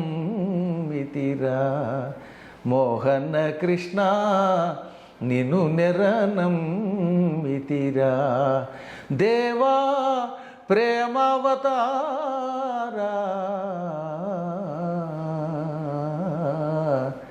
నిన్ను నెరనమ్మితిరా నిన్ను నెరనమ్మితిరా. అద్భుతంగా పాడారు గురుగారు. నిజంగా ఈ పాట వింటుంటే స్వామివారి గురించి ఎంత చక్కగా వర్ణించారనేది చాలా చక్కగా అర్థమవుతోంది. అందువల్ల వీలున్నంత వరకు రామకృష్ణ అనుకుంటే హాయిగా సుఖంగా అంతే ఈ లోకంలో గడుపుతాం, అక్కడ గడుపుతాం. అదే నా విజయ రహస్యం. మీరు నిజంగా మొత్తం భగవంతుడి పైన ప్రేమ అదంతా కూడా అర్థమైపోతుంది మీరు పాడుతుంటే కళ్ళల్లో. చాలా చక్కగా పాడారు గురుగారు. అదే గురుగారు, మనం టాపిక్లోకి వెళ్తే ఇప్పుడు భక్తి మీరు ఇప్పుడు ఇంత ఇష్టంతో పాడారు. నిజంగా భగవంతుని గురించి పూజ చేయాలన్నా, మనం ఆధ్యాత్మికంగా ఆ వేలో వెళ్ళాలన్నా ఇలా పాటలు పాడితే సరిపోతుందా? కొంతమంది మాట్లాడుతుంటారు, మాట్లాడితే సరిపోతుందా? లేదు ఆడంబరంగా పూజలు చేస్తుంటారు, అలా పూజలు చేస్తే సరిపోతుందా? మీరు ఇందాక అన్నారు స్తోత్రాలు ఇలాంటివి అని చెప్పి, అలా చేస్తే సరిపోతుందా? లేదు ఇవన్నీ చేయాల్సిందేనా? ఇందులో ఏదో ఒక్కటి పట్టుకుంటే చాలు. ఓ చిన్న విషయం చెప్పాలి ఇక్కడ. ప్రథమం సర్వశాస్త్రాణం పురాణం బ్రహ్మణా స్మృతం అనంతరంచ వక్త్రేభ్యో వేదాస్తస్య వినిశ్రుతా. ఈ శ్లోకం పద్మపురాణంలో మొదటి సర్గలో, సృష్టిఖండంలో మొదటి సర్గలో 45వ శ్లోకం. ఇదే శ్లోకం యథాతథంగా మళ్ళీ బ్రహ్మపురాణంలో ఉంటుంది. దీనికి అర్థం ఏంటనమాట, ఈ సృష్టిలో మొట్టమొదట బ్రహ్మగారు పురాణములనే స్మరించెను. అనేక శాస్త్రాలు ఉన్నాయి మనకి, పురాణాలు, వేదాలు, ఇతిహాసాలు, స్మృతులు. ఇన్నిటిలో ముందు పురాణాలని తన హృదయంలో స్మరించుకున్నాడు. దాన్ని నారదునికి ఇచ్చాడు. నారదుడు రామాయణాన్ని వాల్మీకి చెప్పాడు, మిగతావన్నీ వ్యాసునికి చెప్పాడు. కాబట్టి వ్యాసుడు రాశాడు. వ్యాసుడు రాయడానికి ముందు బ్రహ్మగారే దీన్ని స్మరించాడు. కానీ బ్రహ్మ నోట్లోంచి ముందు బయటకు వచ్చినవి ఏమిటి? వేదములు బయటకు వచ్చాయి. అందుకని వేదములకేమో ప్రాధాన్యం, రెండు పురాణములు. కాబట్టి వేదములు పురాణములు రెండు పూర్తిగా చదివినవాడు విన్నవాడే బాగుపడతాడు. ఇవన్నీ ఏం చేశారు? అందరూ చదవలేరు కదా. వేదములు అనంతములు, ఊరికే అందులో 4 భాగాలు ఊరికే బయటికి పెట్టాం తప్ప అసలు వేదములు అనంతావై వేదాహ. ఇక పురాణములు ఎన్నున్నాయో లెక్కలేదు, కోట్ల శ్లోకాలు. ఇక ఉపపురాణాలు, ఈ ఇతిహాసాలు ఇవన్నీ ఎవరు చదవగలరు? వీటి సారాంశముగా వ్యాసుడు ఏమన్నాడు? 9 భక్తి మార్గములను అవలంబించన్నాడు. అంటే నాయన ఇవన్నీ చదవలేరు, ఇన్ని పూజలు ఇన్ని యజ్ఞాలు చేయలేరురా, భక్తిని పట్టుకోండి. ఆ భక్తి 9 మార్గములలో ఉన్నది. ఆ 9లో ఒకటి ఏమిటనమాట? పురాణములు శ్రవణము వినడము. భగవంతుని కథలు వినండి, విన్నా మీరు తరిస్తారు. అన్నీ చేయలేకపోతే ఏం చేయొచ్చు అనమాట. ఏ పద్మాకర్ గారు చెప్పిన పురాణాలు యూట్యూబ్లో ఉంటాయి. మొన్న చెప్పారు ఏకంగా 10,000 గంటల కంటే ఎక్కువ నా పురాణాలు. 10,000 గంటల పైగా. పద్మాకర్ని కొట్టేస్తే వచ్చేస్తాయి వరుసగా. మొత్తం 18 పురాణాలు నేను చెప్పాను. పూర్వం చెప్పిన వాళ్ళు యూట్యూబ్ లేవు కనుక లేవు. అంత పూర్వం కూడా పెద్దలు ఎంతోమంది చెప్పుంటారు కదా. కానీ ఇప్పుడు నా అదృష్టవశాత్తు యూట్యూబ్లో నా శిష్యులు పెట్టారు, వాళ్ళు గొప్పవాళ్ళు. అది మీ అదృష్టం కాదు గురువు గారు, మాలాంటి వాళ్ళ అదృష్టం. అవి ఎల్లకాలం మేము వినగలుగుతాం. ఉండిపోతున్నాయి కదా. ఆ విధంగా బ్రహ్మశ్రీ వద్దిపర్తి పద్మాకర్ అఫీషియల్ ఛానల్ అని పెట్టి అందులో పెట్టారు. కోడే జగదీష్ గారని డెమాయిన్లో ఉంటారు, అయోవా స్టేట్లో. Okay okay. ఆ మహానుభావుడే ఈ ఛానల్ నాది పెట్టి తద్వారా ఇవన్నీ అందులో అప్లోడ్ చేయించారు. శిష్యులందరినీ పెట్టి ఎంతోమందిని అందులో ఇన్వాల్వ్ చేసి. కాబట్టి మొత్తం ఈ పురాణములలో ఎంతో కొంత వినండి. వినడం వల్ల తొందరగా తరిస్తారు. చదవడం కంటే వినడం తేలిక కదా. ఇప్పుడు నేను చెబితే కొంచెం తేలిక అర్థమవుతుంది కదా ఉన్నంతలో. అందువల్ల శ్రవణం, కీర్తనం అంటే ఇప్పుడు నేను చెప్పినట్టుగా పాడడం, పొగడడం, సంకీర్తనము లేక స్తోత్రాలని నోటితో అనడం. అనడం కూడా కీర్తనమే. ఇది రెండవది. మూడవది స్మరణం. ఒకటేమో శ్రవణం, 2 కీర్తనం, 3వది విష్ణోహ స్మరణం. స్మరణం ఇందాక చెప్పినట్టుగా రామ కృష్ణ గోవింద వాసుదేవ నమ శివ ఏదో ఒకటి స్మరించుకో లోపల లోపల పైకో. పాదసేవనం. పాదసేవ అంటే ఇప్పుడు విష్ణువో శివుడో నా పాదాలని సేవించే భాగ్యం మనకి ఎవరుగా? మహాత్ములను సేవించుము. అది పాదసేవనం అంటే. మీ తల్లిదండ్రులు వాళ్ళు దేవతా స్వరూపులు, మీ గురువులు దేవతా స్వరూపులు, వాళ్ళకి పాదసేవ చెయ్యి. కుంటివాళ్ళు పాపం గుడ్డివాళ్ళు నిజంగా అలా అనకూడదు, దివ్యాంగులని పేరెట్టారు మన ప్రధాని గారు. అటువంటి పుణ్యాత్ములకి సేవ చేయి, పాదసేవ చెయ్యి. లేదా వాళ్ళకి ఏదో అన్నం పెట్టు. ఇదంతా భగవంతుని పాదసేవ. ఆ తర్వాత అర్చనం. ఇదో పూజలు చేయటం, పువ్వులతో పూజో లేకపోతే ధూపదీపాలతో షోడశోపచారాలతో గుళ్ళోకి వెళ్ళి అర్చనం చెయ్యి. వందనం, నమస్కారం చెయ్యి. భగవంతునికి, భగవద్భక్తులకి, పెద్దలకి నమస్కారం చెయ్యి. దాస్యం, సేవ చెయ్యి. ఇప్పుడు ఆంజనేయుడు ఉన్నాడు కాబట్టి ఆయనకి అదృష్టవశాత్తు రాముడు ఎదురుగుండా ఉన్నాడు కనుక సేవ చేశాడు. లేదా ఇంకొక ఆయనకి ఏ దేవుడో కనబడ్డాడు, అక్రూరుడు ఉన్నాడు, ఆయనకి కనబడ్డాడు, చేశాడు. ఇప్పుడు ఈ కలియుగంలో దాస్యం ఎలా చేస్తాం? భగవంతుడు కనపడటం లేదు అందరికీ. అందుకని ఏమన్నారు? గుడులను బాగు చెయ్యి, గుడులకు వెళ్ళి దాన్ని శుభ్రం చెయ్యి. అందుకే మా సత్సంగం తరపున గుడి బడి అని ఒకటి పెట్టాం. మా వాళ్ళు ఇప్పటికి 10 సంవత్సరములుగా మొత్తం భారతదేశంలో ఉన్న ఆలయాలని బాగు చేస్తారు. అమ్మ చెబితే ఆశ్చర్యపోతారు. పండరీపురం వెళ్ళారు, పాండురంగ ఆలయానికి. ఆ ఆలయం అంతా శిథిలావస్థకు వచ్చి పాడైపోయి గుళ్ళు మీద మొక్కలు కూడా లేచిపోయాయి. 5 లక్షలు ఇస్తే కానీ బాగు చేయమన్నారట కూలివాళ్ళు. పాపం అంత డబ్బులు అక్కడ లేవు. ఇంతలో మా వాళ్ళంతా వెళ్ళారు, ఒక 500 మంది. బెంగుళూరు నుంచి, అమెరికా నుంచి, హైదరాబాద్ నుంచి వాళ్ళంతా. 500 మంది. యూట్యూబ్లో ఉంటుంది చూడండి, గుడి బడి పండరీపురం. ఈ 500 మంది వెళ్ళి 3 రోజులుండి మొత్తం గుడిని 5 లక్షలు ఇస్తే కానీ బాగు చేయలేమన్న గుడిని తమ సొంత ఖర్చులతో వెళ్ళి చేసి వచ్చేసారు.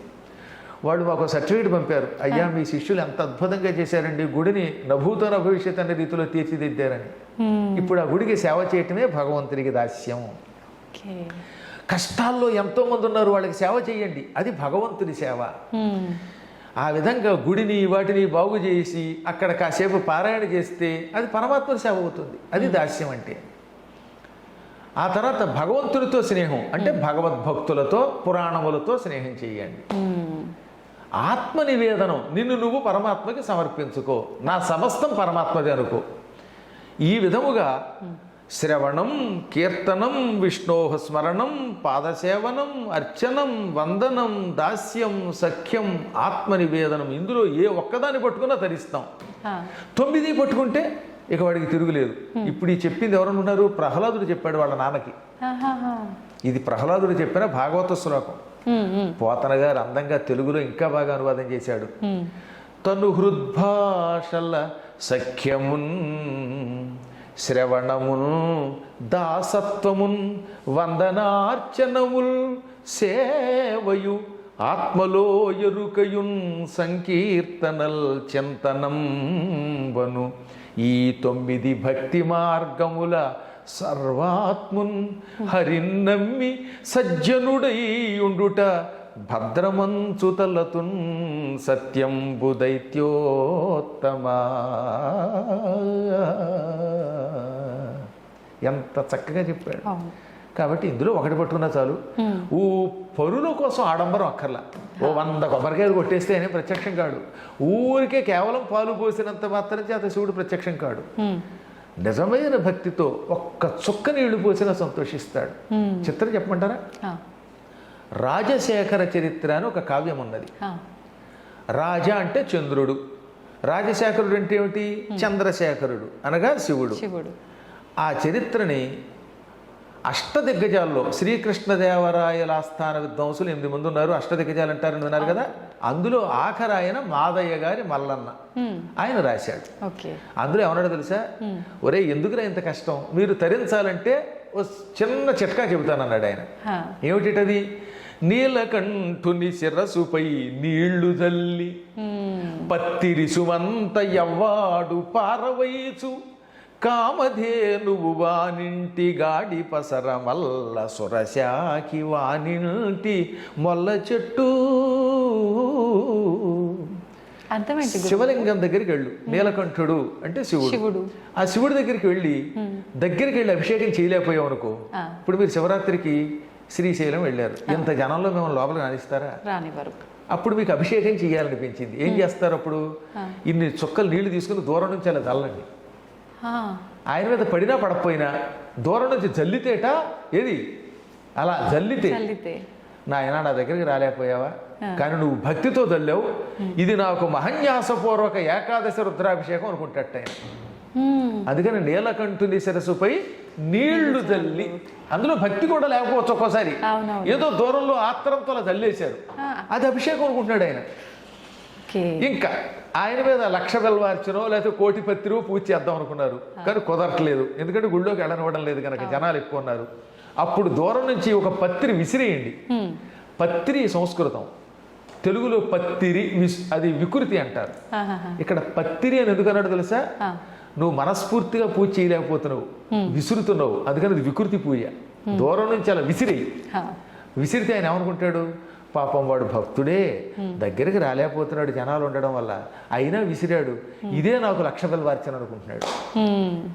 అలా సంతోషపడిపోయి ఎప్పుడు నీ మనస్సులో ఆయన మీద ప్రేమ ఉన్నప్పుడు, నేను ఆయన్ని పూజించాలి కానీ కుదరడం లేదు, నాకు ఆడంబరం లేదు, నేను ఎక్కువ పత్రి వేయలేను, నీళ్లు పోయలేను, అభిషేకం చేయలేను, టైం లేదనుకుని ఆయన నీళ్లు తల్లి ఓ పత్రి విసిరితే అదే అభిషేకం, అదే పత్రి పూజగా భావించి ఆయన ఏం చేస్తాడు? వెంటనే కామధేనువుని మన ఇంట్లో కట్టేస్తాడు. నీళ్లు తల్లినందుకు కామధేనువుని మన ఇంట్లో కట్టాడు. కామధేనువు మన ఇంట్లోకి వస్తే లాభం ఏమిటి? కామధేనువు స్వర్గంలో ఉంటుంది, పాల సముద్రం చిలికితే పుట్టింది, ఆవు దగ్గరికి వెళ్ళి ఏం అడిగితే ఇది ఇస్తుంది. కామధేను లక్షణం ఏమిటి? కోరిన కోరికలు ఇస్తుంది. కామము అంటే కోరిక, కోరినవి ఇస్తుంది కనుక ఆ ధేనువుని ఆవుని కామధేను అన్నారు.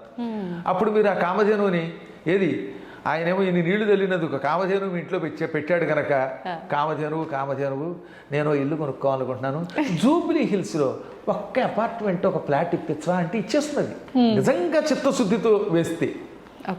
ఆ తర్వాత ఏం చేశాడు ఆయన? పత్రి విసిరినందుకు ఇంట్లో కల్పవృక్షాన్ని నాటాట. సురశాఖి అంటే కల్పవృక్షం, అల్ల సురశాఖి ప్రసిద్ధికెక్కిన కల్పవృక్షం వానింటి మొల్ల చెట్టు, మీ ఇంట్లో మొల్ల చెట్టు నాటినట్టుగా ఓ మల్లె చెట్టు నాటినట్లుగా నాటేస్తాడు. ఇప్పుడు కల్పవృక్షం మీ దొడ్లో ఉంటే లాభం ఏమిటి? కల్పవృక్షం కూడా అంతే, ఏదడిగితే దిస్తుంది.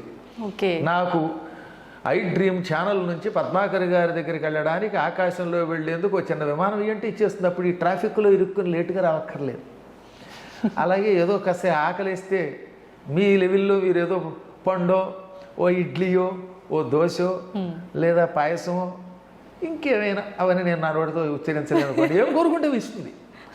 ఆ విధముగా స్వామివారు ఇన్ని నీళ్లు తల్లితే, ఒక పత్రి వేస్తే కూడా సంతోషపడిపోయి కోరికలు తీరుస్తాడని అర్థం.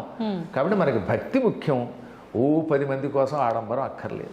గురుగారు, ఇప్పుడు మీరు అన్నారు తెలిసి తెలియక కూడా మనం అలా భగవంతుడిపై నీళ్లు చిలకరిస్తే చాలు ఆయన అనుగ్రహించాడు అని చెప్పి.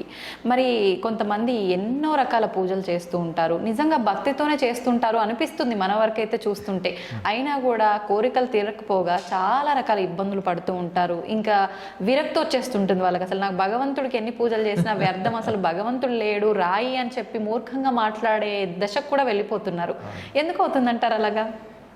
అదే ఇప్పుడు మీకు చెప్పవలసింది ఏంటంటే, ఒక్కొక్కళ్ళకి రోగ నిరోధక శక్తి ఎక్కువ ఉంటే డాక్టర్ గారి దగ్గరికి వెళ్ళగానే ఒక్క టాబ్లెట్తో తగ్గుతుంది. ఒక్కొక్కడి శరీరం చాలా పాడైపోయి ఉంటుంది, అది ఒక్క దెబ్బకి తగ్గదు. కొంతకాలం ఓపిగ్గా కోర్సు వాడితేనే మందు తగ్గుతుంది. ఓ మామిడి చెట్టు మీకు ఇచ్చాను అనుకోండి, అది నాటిన వెంటనే పళ్ళు ఇస్తుందా? ఇవ్వదు. నేల ముందు బాగుండాలి. ఏముండాలి?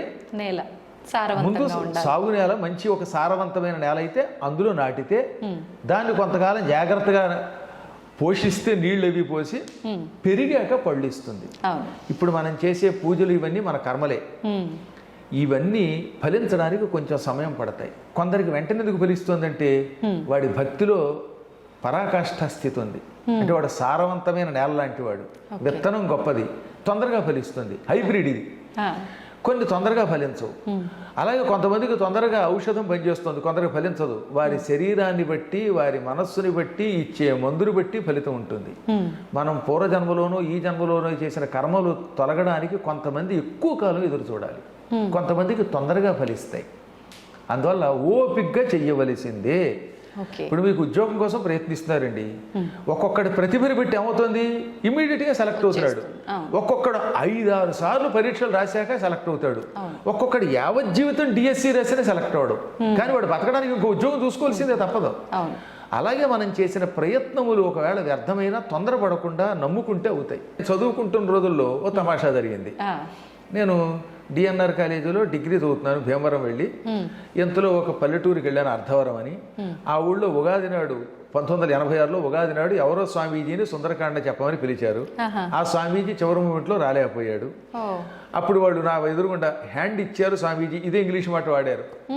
ఇచ్చి ఆయన రాలేదు, ఎలాగా అనుకుంటూ ఉంటే అనుకోకుండా ఎందుకు నేను వెళ్ళాను. మంచి ఇన్షర్ట్ చేసుకుని, ప్యాంటు షర్టు వేసుకుని, అప్పట్లో సైకిలే గొప్ప కదా, సైకిల్ తొక్కుంటూ వెడితే అక్కడ ఒక ఆవిడ చూసింది. ఆవిడ సన్యాసిని జీవితం గడుపుతున్న పుణ్యాత్మురాలు. నా ముఖం చూసిందమ్మా. చూసి చూడగానే, ఏమండి ఇది సుందరకాండ చెప్పగలడు, రేపు చెప్పమంది. ఆ రోజు అమావాస్య, రేపటి నుంచి ఉగాది, మీరు సుందరకాండ చెప్పండి అంది. నేను ఎవరో తెలియదు. నేను కూడా పోని ఇదేమిటి నేను చెప్పడం ఏమిటి అనకుండా అలాగే అనేసాను. వెంటనే మా నాన్నగారి దగ్గరికి వచ్చాను. నాన్నగారు ఇలా పురాణం చెప్పమంటుంది ఆవిడంటే, ఒరే నీకు ఎలాగో సంస్కృతం బాగా పాండిత్యం ఉంది కదా, హిందీ వచ్చు, తెలుగు వచ్చు, ఇవాళ సుందరకాండంలో 2-3 సర్కలు కంఠస్థం చెయ్యి, తాత్పర్యం చెప్పేయి అన్నారు ఆయన.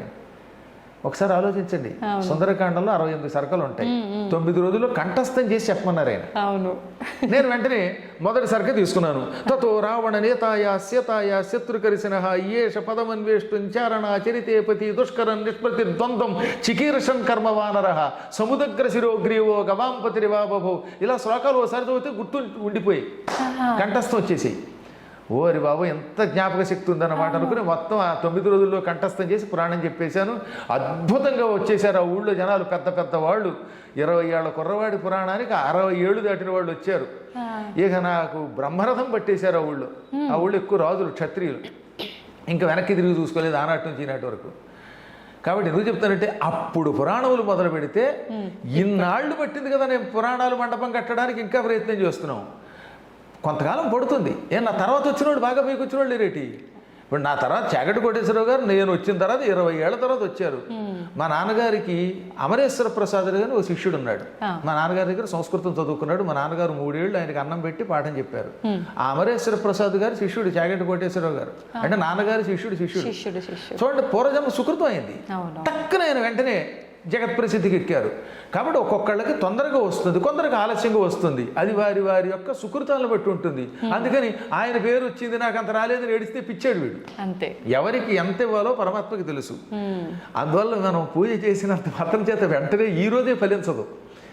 యాంకర్లు చాలా మంది ఉన్నా ఒక్కొక్కళ్ళకి ఎందుకు పేరు వస్తుంది, మీ పొజిషన్లో చాలా మంది ఉంటారు కదా, ఒక్కొక్కళ్ళకి కొంచెం తొందరగా పేరు రావచ్చు, కొందరికి కొంచెం ఆలస్యం రావచ్చు. కానీ మొత్తం మీద నమ్ముకుని చెయ్యండి.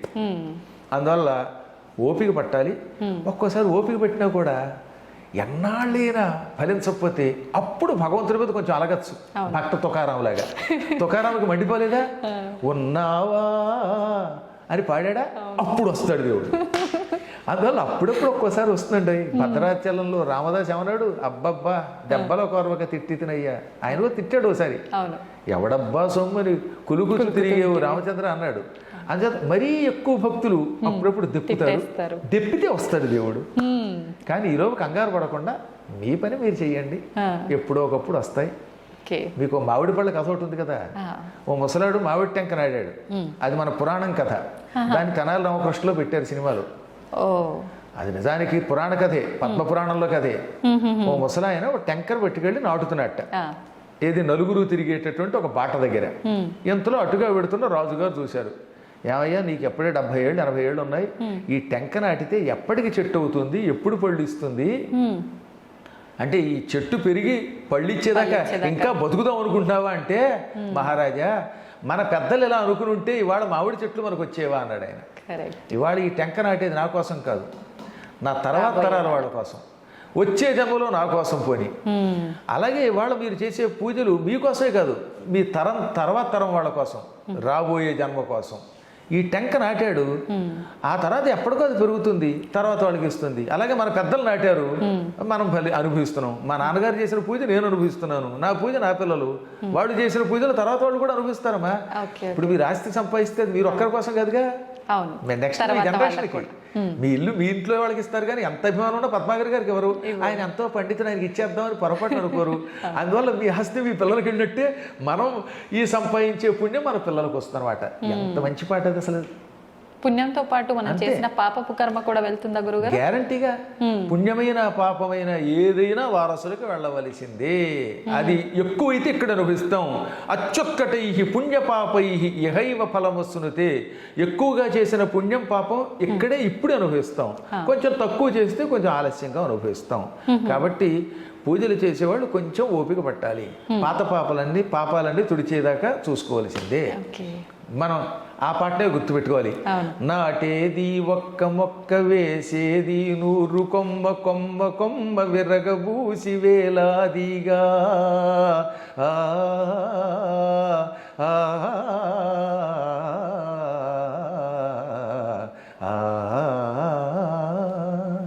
నాటేది ఒక్క మొక్క, వేసేది 100 కొమ్మ, కొమ్మ కొమ్మ విరగబూసి వేలాదిగా.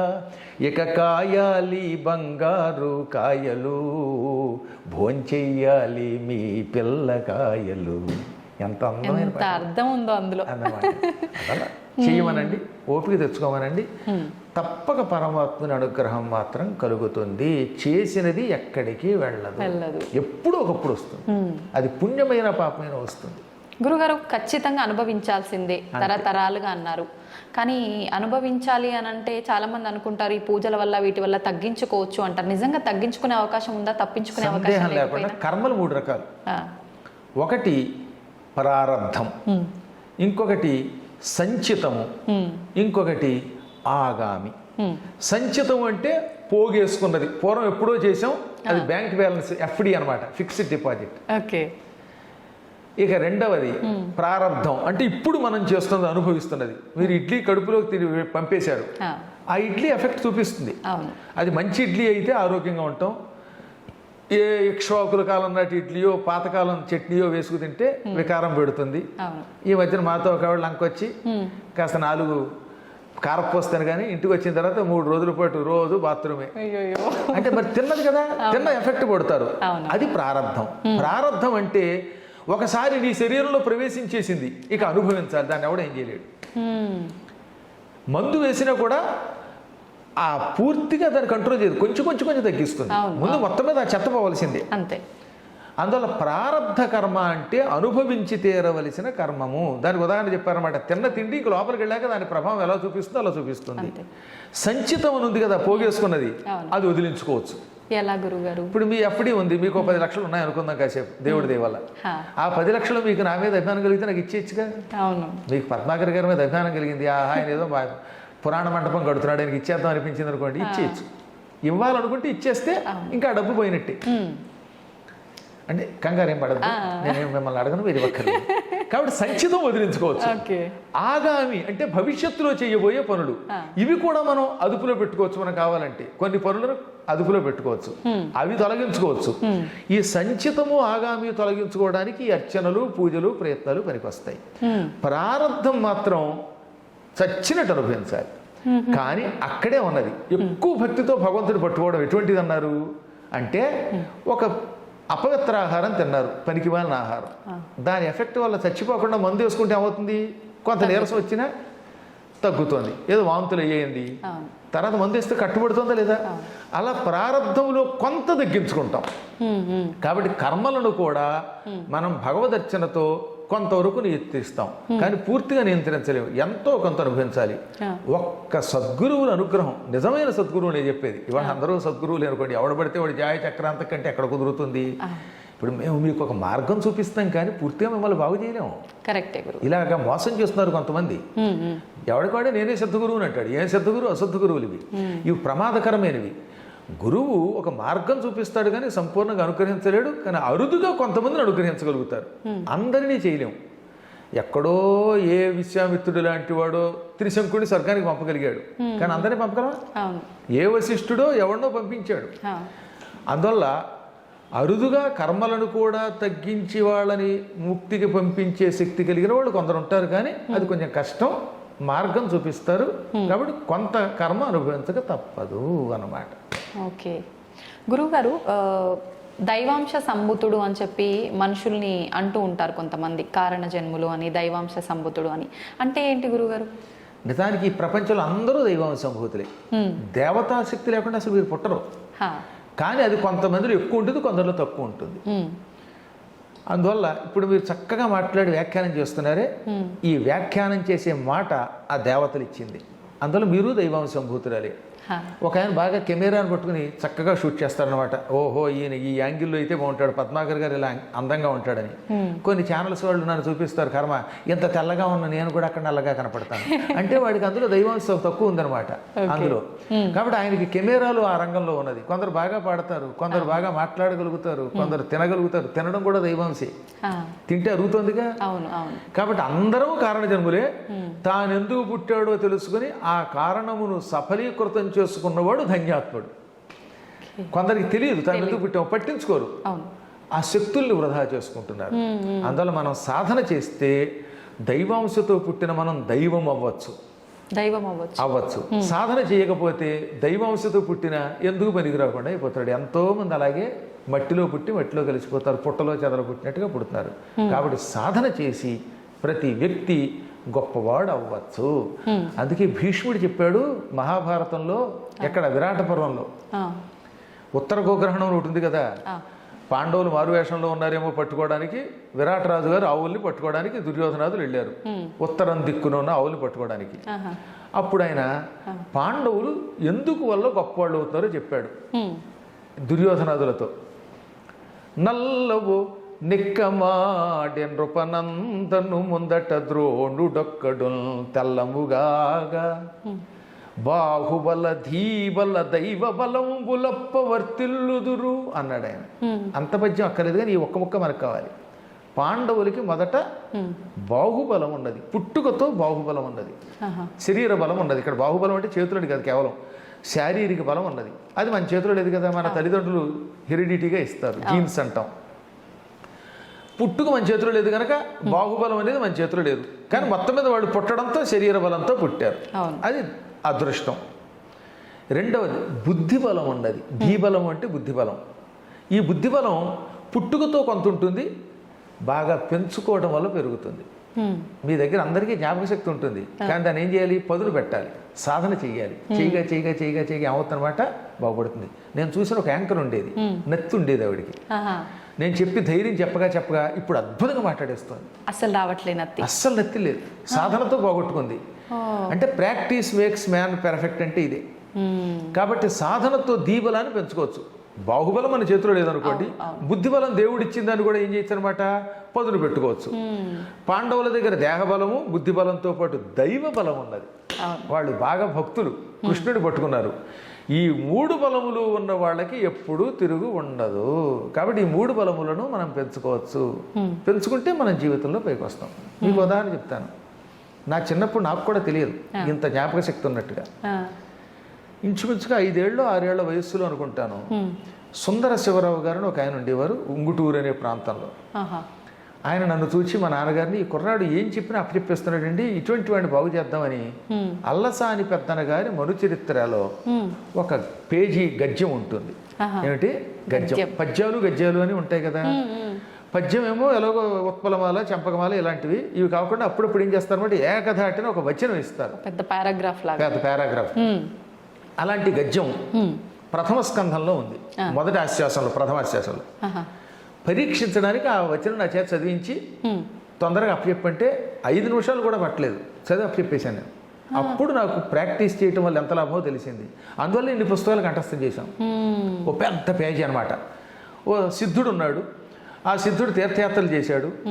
ఆ ప్రవరుడనే ఆయన నువ్వు ఏమేమి తిరిగావు అని అడిగితే నేను ఇవి తిరిగాను అవి తిరిగాను ఏమిటి మొత్తం ప్రపంచం తిరిగాను అని చెప్పడానికి ఈ గద్యంలో చెప్పాడనమాట.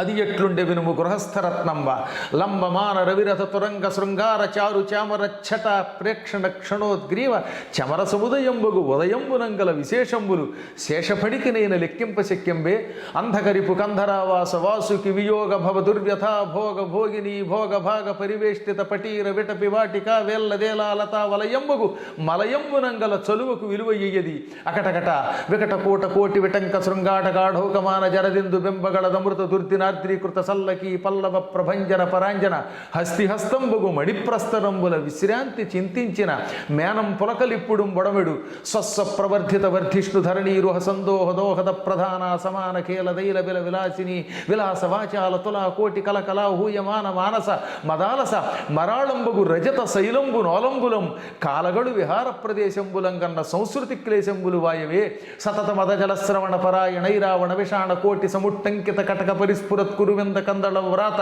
జాతాలాత శంకాప సర్పదభ్రము భ్రమీ విభ్రమ ధురంధరంబగు మేరుధరాధరంబు శిఖరంబుల సోయగంబులు కలయంగనుంగురుట బహుజన్మకృత సుకృత పరిపాకంబునంగాక ఏల చేకూర నేర్చు నేనిట్టి మహాద్భుతంబులు ఈశ్వరానుగ్రహంబున అల్పకాలంబున కనుంగొంటి ననుటయు ఈషదంకురిత హసనగ్రశిష్టు గండయుగులుండగుతూ ప్రవరుండతనికి ఇట్లనియే.